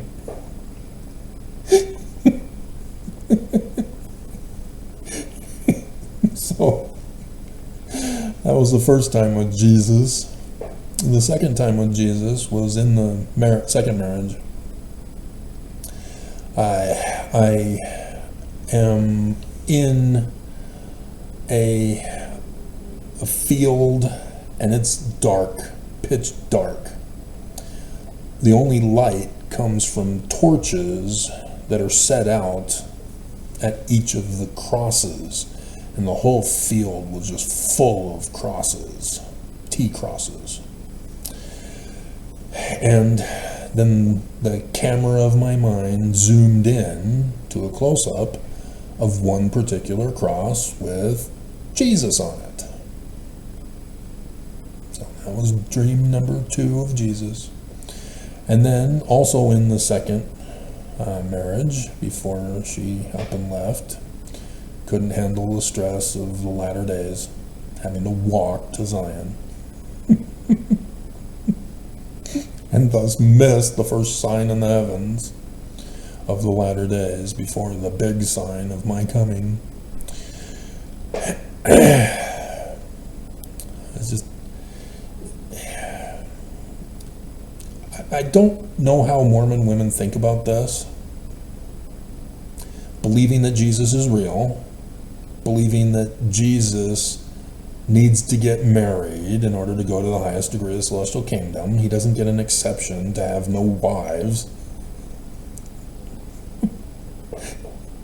And there are some Mormons who believe that Jesus, being non-Trinitarian, would have gotten married to Mary and Martha and Betsy and Louise and Cheryl and Susan. And wondering if they too could be married to Jesus. I don't know how Mormon women think about that subject, or if they just say, oh, I'm not worthy for Jesus, I'll have to settle for this priesthood holder.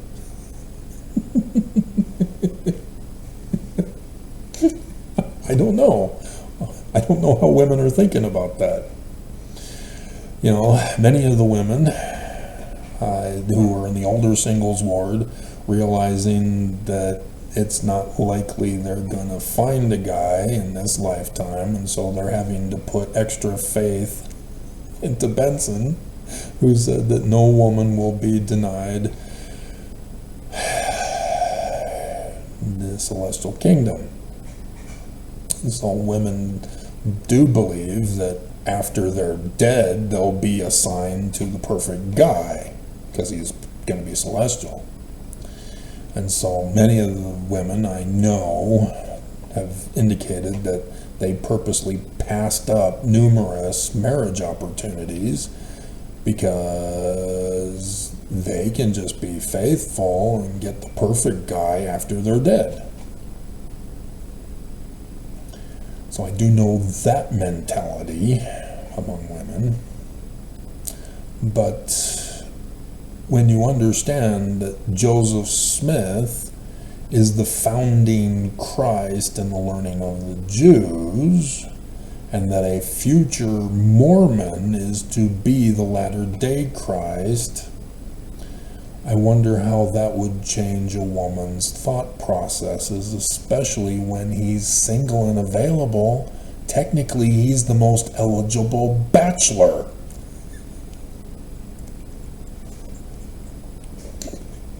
Eat your heart out, George Clooney. Or whoever it is now. He was like 20 years ago, wasn't he?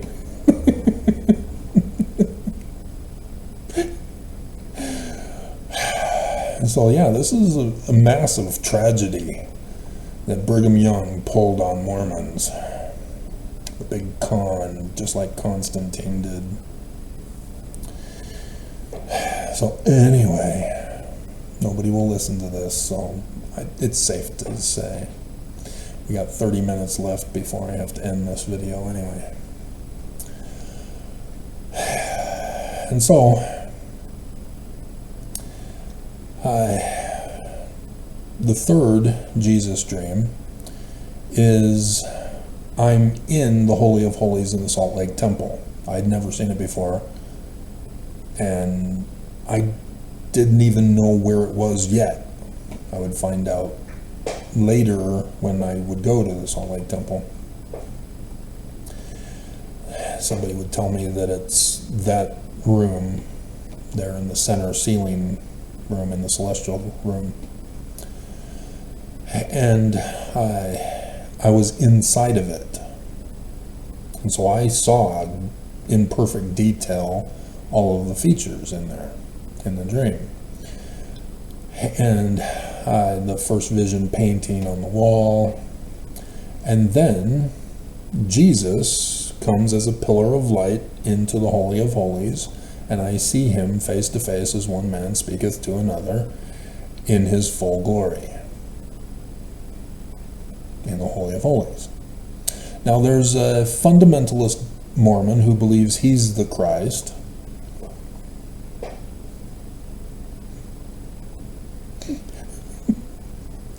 who said that he had a vision, not a dream, of meeting Jesus face to face on the top of the spires of the Salt Lake Temple. And so he's telling me this in a comment on one of my videos way back in those days. And I replied to him, so you didn't see him in the Holy of Holies?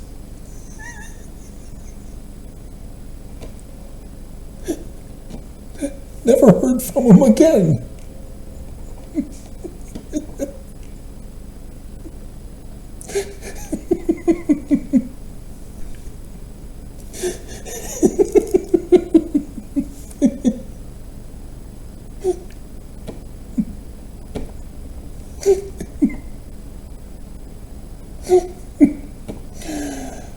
Hilarious. And so, after that, when I started to realize, hey, I can actually search for pictures on Google search, and Bing also has a search engine.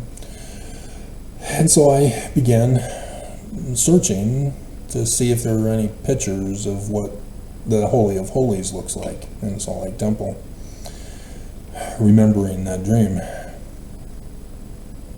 And I found it, and it was exactly like my dream. The first vision, the table there in the center, it was all there, exactly as I saw it in the dream. It was weird. So, yeah, those are symbolic. They didn't happen. He's not real. He didn't actually appear. Dream. Symbolisms. I'm the guy who appears to myself. Just like I appeared to Joseph Smith. In the first and the second vision, and to Kirtland Temple. It's all me. But it's a vision, not real. And so, yeah, it can scare people if you're thinking Christian Jesus. You don't understand the Jews. Because for the Jews, it's no big deal. Of course, they wouldn't accept Jesus, but I would have to use Emmanuel in place of Jesus if I were talking to a Jew about it. And so, dream number 2, Monson. As I would find out that the second wife also fulfilled the 86 dream, by the way.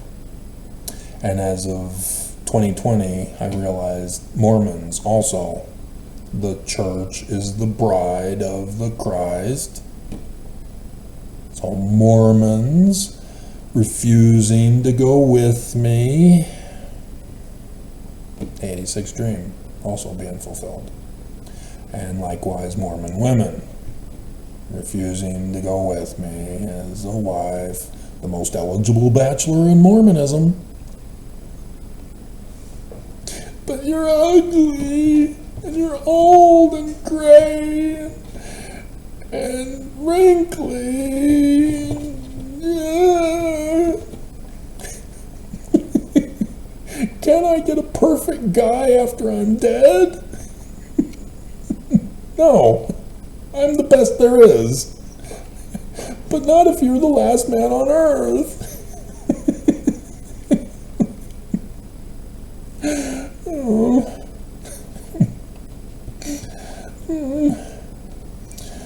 And so,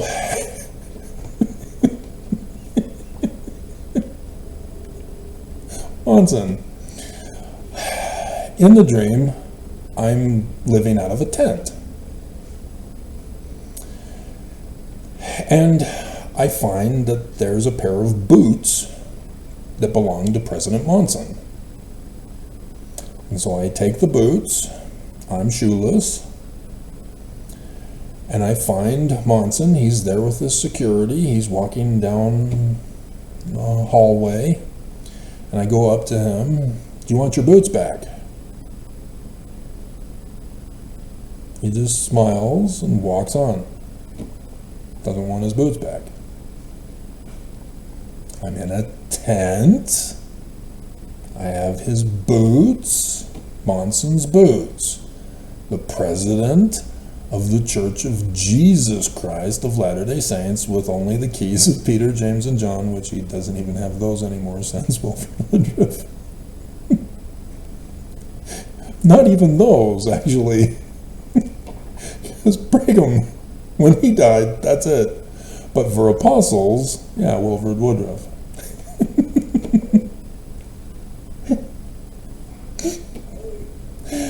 And so, yeah, another authority dream, just like Hinckley. And so, boots, tent, giving back the authority, because I don't want it, in both cases. And there it is, I have it. Okay? And then the one yesterday morning, or 2 mornings ago. Again, I'm with President Eyring. And he wants to lay his hands upon my head. I'm not understanding what for or why. And he's not the president of the church. He's just the second counselor now. But he insists that he lay his hands upon my head. And the number 15 comes up. I was going to check that, and I didn't. So let's do it now while I'm remembering.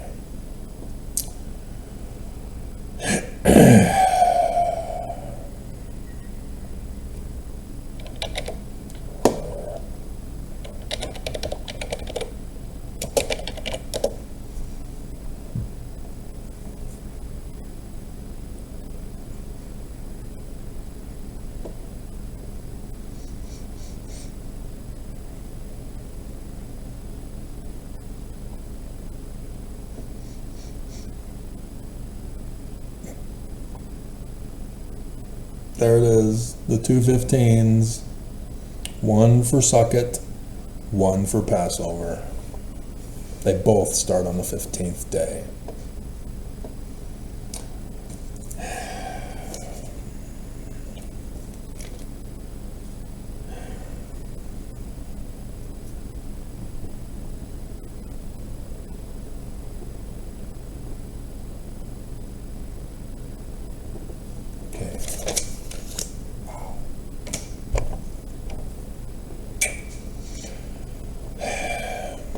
So it's important to understand the keys for the real president of Joseph Smith's church presidency.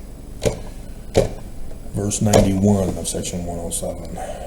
Again, the duty of the president of the office of the high priesthood is to preside over the whole church and to be like unto Moses. Deuteronomy 18, 15 through 19, the Jewish Christ. That's the Christ keys. It's not Peter, James, and John, is it?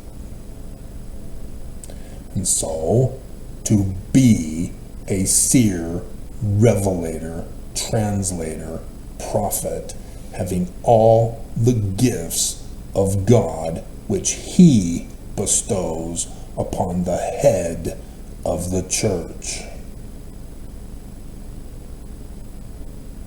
Now, do you understand the significance?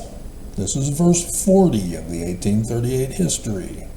Visionary account. Exact same pattern match for the Book of Mormon. Lehi's second vision. It's me.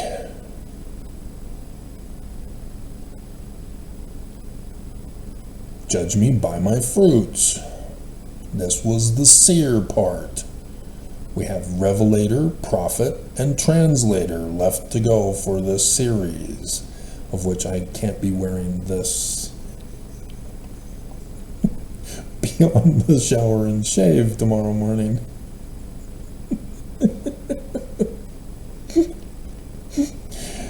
And And so, yes, we'll be going over this, each of these segments, and we'll do them day after day for you. But, yeah, and then finish off with Sukkot for this year. Tabernacles, Feast of Ingathering.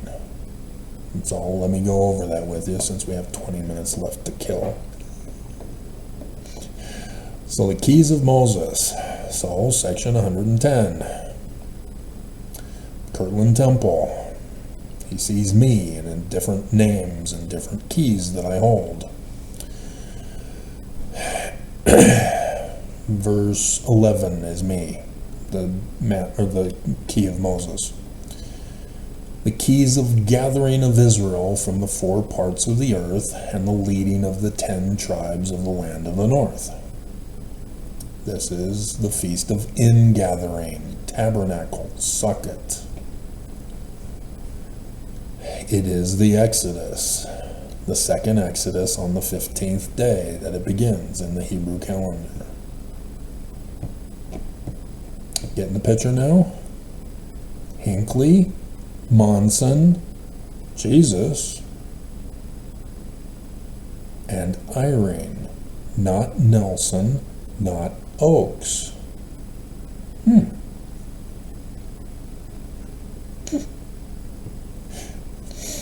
And so, I mean, yeah, there's the Bible connections to this as well, but section 103 is me, very clear that it's not Jesus.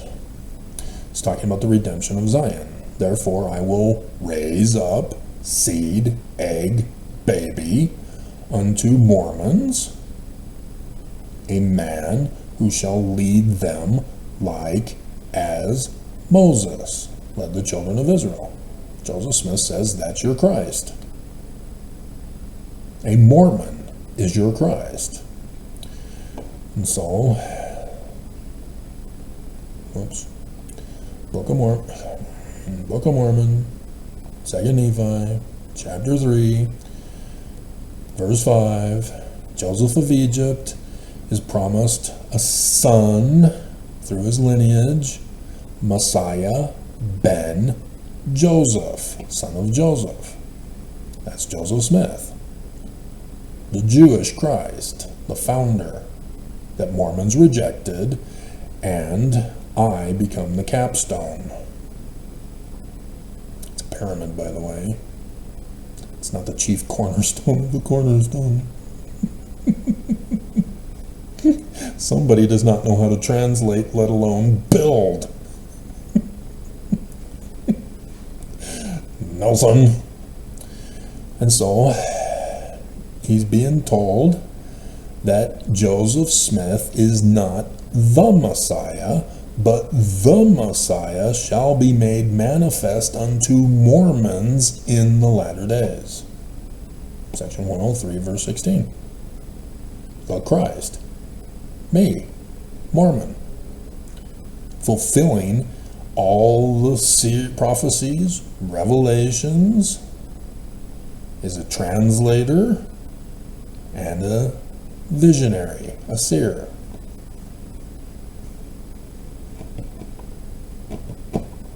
Not Nelson. Wrong keys. This is so that you won't be deceived, Mormons and ex-foes. You left the church because you knew the church wasn't true, but then you didn't care to find out what is true.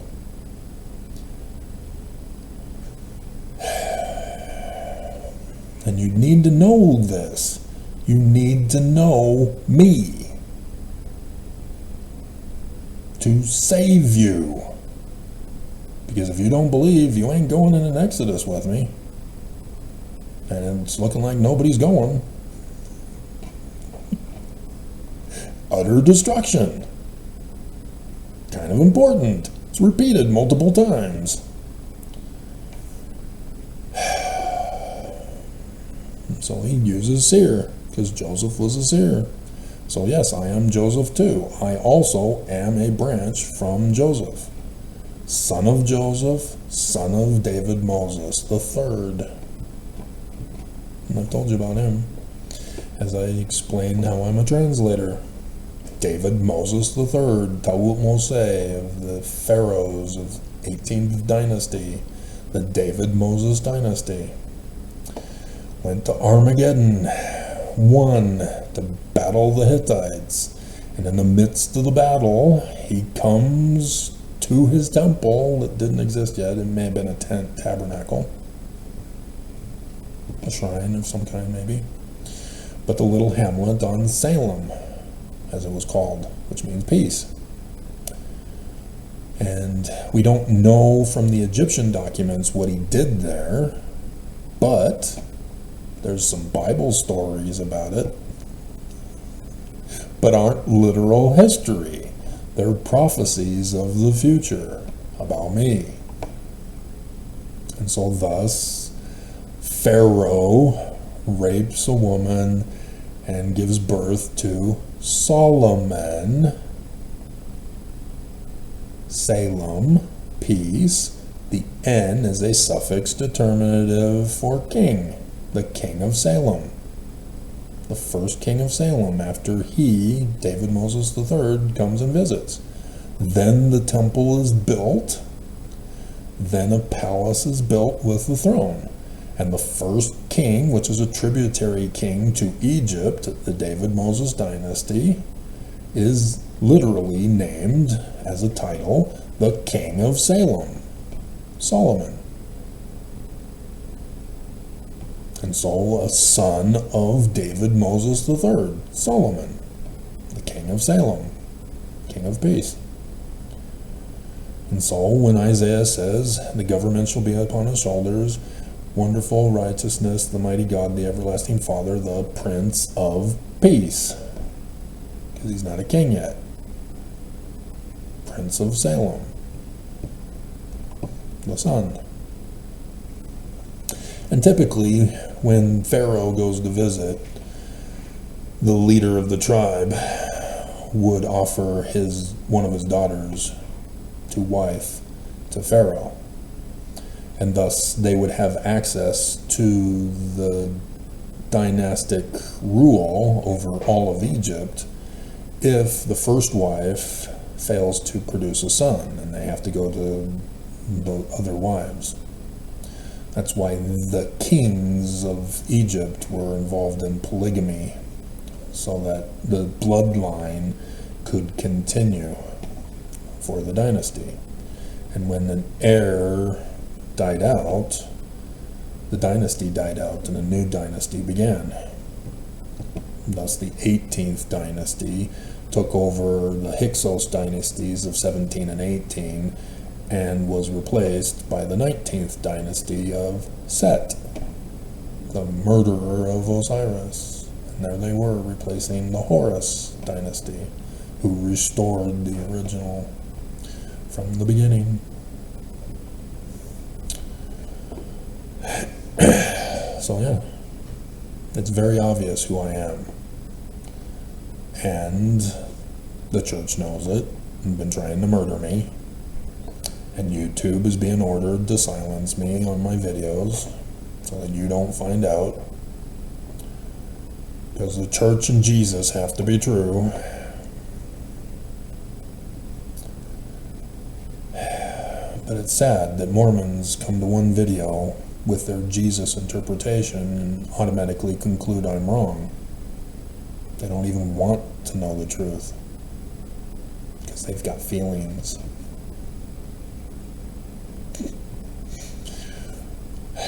And they're just cutting themselves off before the big cutoff actually takes place. Mormons are the ones who are separating themselves out as the goats, as the tares, as the chaff, choosing not to be the wheat, choosing not to be the lambs. And so it's sad. It's sad that as the most eligible bachelor in Mormonism, nobody even cares.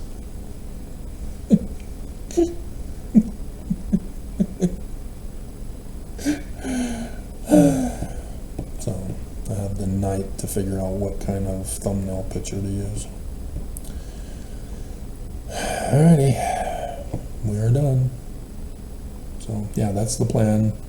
This is the SEER video, then I'll do a prophet video, then I'll do a revelator video, then I'll do a translator video, and then I'll do the Jewish suck it video for what's coming up with the 15th.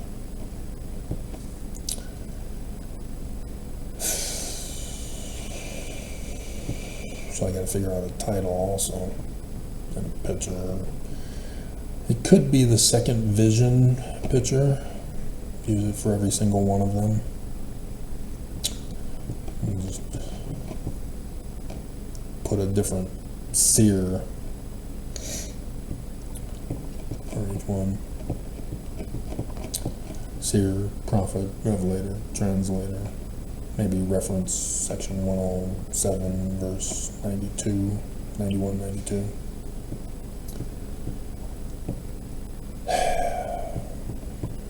So maybe I should have done a Moses one too.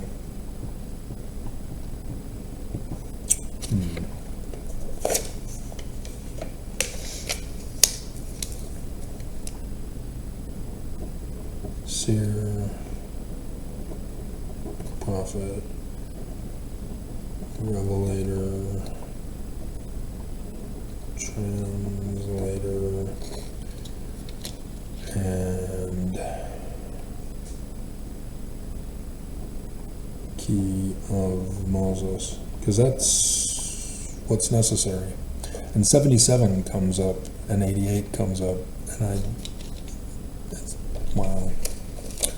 So, yeah, 7 days, 7 years, but are actually 8 years and 8 days for the dual, for Passover and for Sukkot. Tabernacles, which is tents. That's why the Jews in New York had booths made to their apartment buildings. So I can tell you more about my mission as a result as we go on. I intended to do the mission videos, if you remember from back when I first started the playlist, and didn't get very far, and I think only 2 videos, and then I started using it as a general thing, but oh well. But YouTube's attacking me now. I have to go through the whole playlist to select things now because he's being an ass over complaining.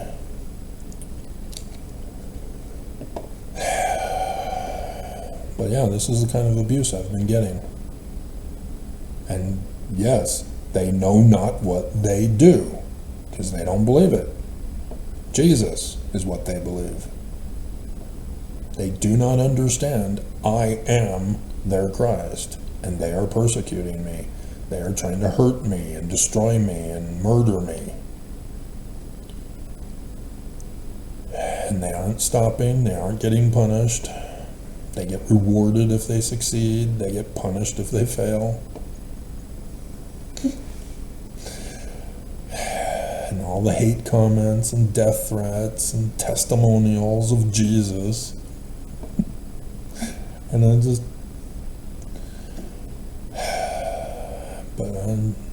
that there is no forgiveness for you guys. Murder is unforgivable, and you have a heart of murder. You don't want Zion. You are not allowed in Zion with a heart of murder. But Mormons are just murdering all sorts of family members these days, their own children. And it's just wanting to cry watching the news. So, yeah, I didn't get to check on the news tonight, so I'll have to check on it tomorrow morning.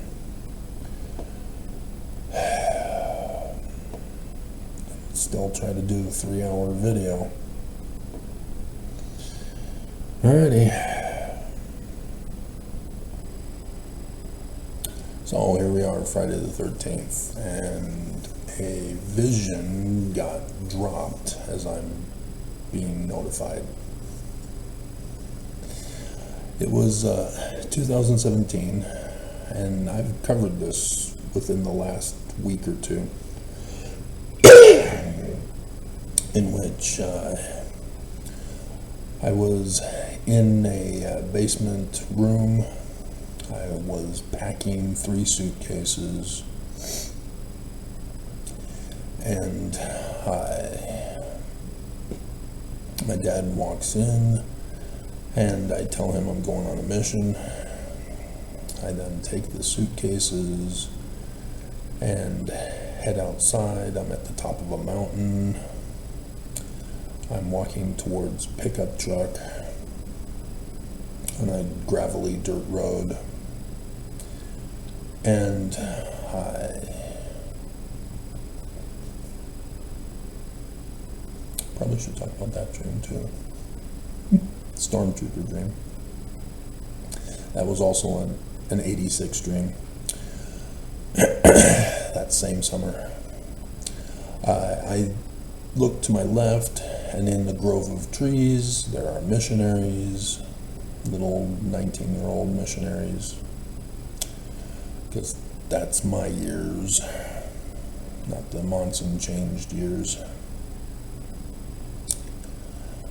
Even though this was 2017 when I had this dream in February, before the Elko, Nevada book signing, which fulfilled Revelation chapter 12, 15 and 16 with the flooding. And I wave to them and say I'm going on a mission too. And then I put the suitcases in the back of the pickup truck, and I get in the passenger side. And so 3 months later in May, I found myself beginning the work of the collection of the history of the people. Of Mormons, of the world, of the events of the latter days. And I didn't quite know and understand in the beginning. I just got the inspiration, and I obeyed the inspiration, and now after all these years I've produced the fruit. I know exactly why and all that. That's how it works. You don't know in the beginning, you just have faith and you do the work, and then you produce the results, and then you see why, whether it was good or bad, right or wrong, true or false, black or white, pink or raspberry. Stormtrooper dream. After that big 86 dream, I then had another dream. And in that dream, I hiked up to the top of a mountain, forested, and there's a house there on the top of the mountain. And I see that there are a number of men going in and out of the house. As I go in the house myself, I see that everybody is trying to find treasure, gold, anything that they can salvage and turn for profit. And it's empty. The house is stripped bare. And as I look back through the door that I came in, there are stormtroopers who followed me up the mountain, and they've got guns and stuff like that. And they're the Star Wars stormtroopers. But yeah, they get it from Nazi Germany. And so it is a dualism in that particular sense, like the interpretation. But my mind is on Star Wars symbolisms. And so I then go out the front door, or the back door, whatever door, that leads to a backyard, and I head out, and the stormtroopers go in the building, and they're rounding up guys and hauling them off. And so I head towards the end of the yard, which has the forest on either side of it, and there's a fallen tree, and I go and I hide behind the trunk. And then I watch as the stormtroopers come out of the building, and so then I'm being given options as to what to do at that point. Whereas in the other dream, I was told, no, it's going to happen this way. But I don't want it to happen that way. And I make the decision to go to, I actually end up getting caught, but I do remember going to the edge as one of the options to jump off, and I see a billion miles away down below a lake that is very, very tiny because of the distance that I would have to jump. It would be a world record breaking jump. And then another dream alternative ending was jumping, and then a helicopter that had a net out further beyond the blades would be there to catch me.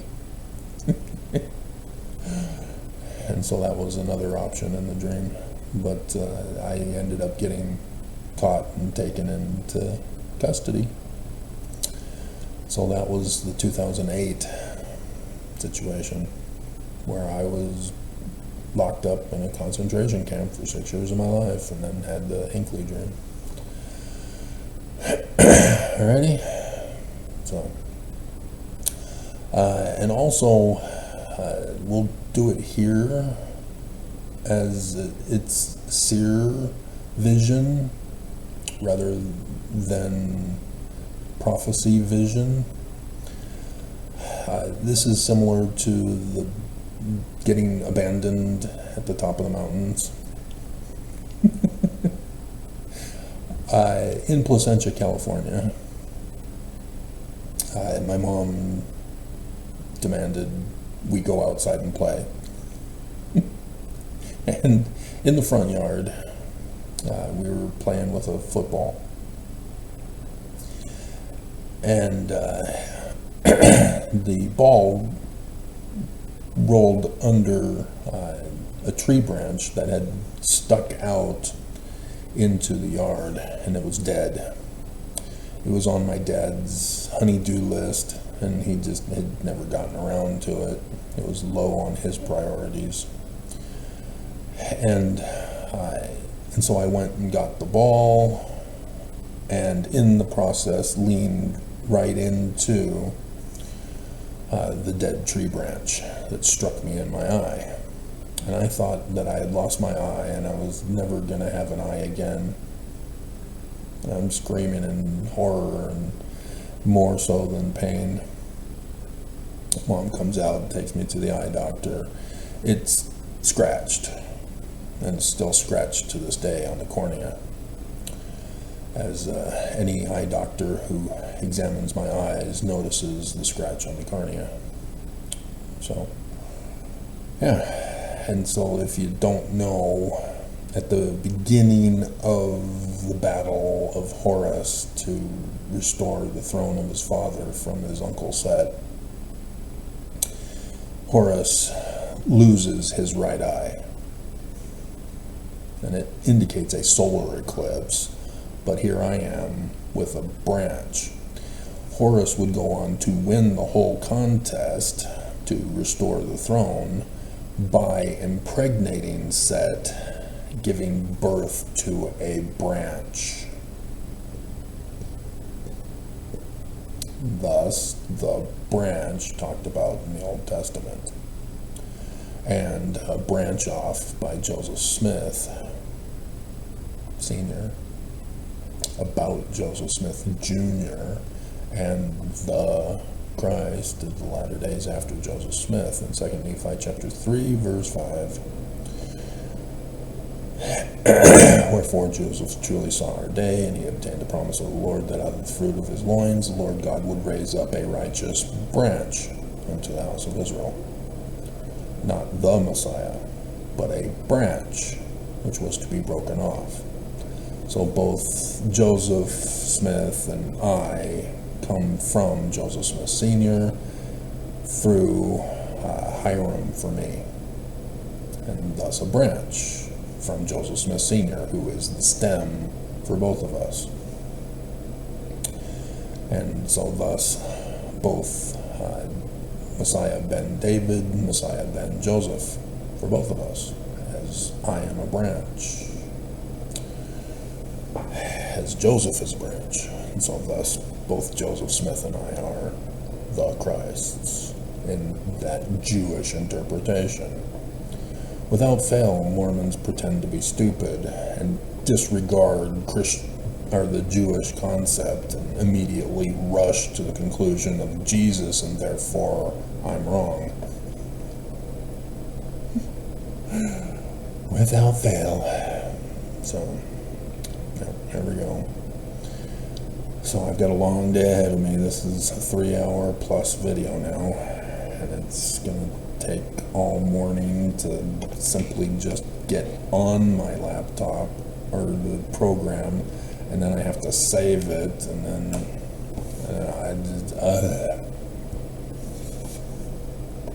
what have I done? What have I gotten myself into?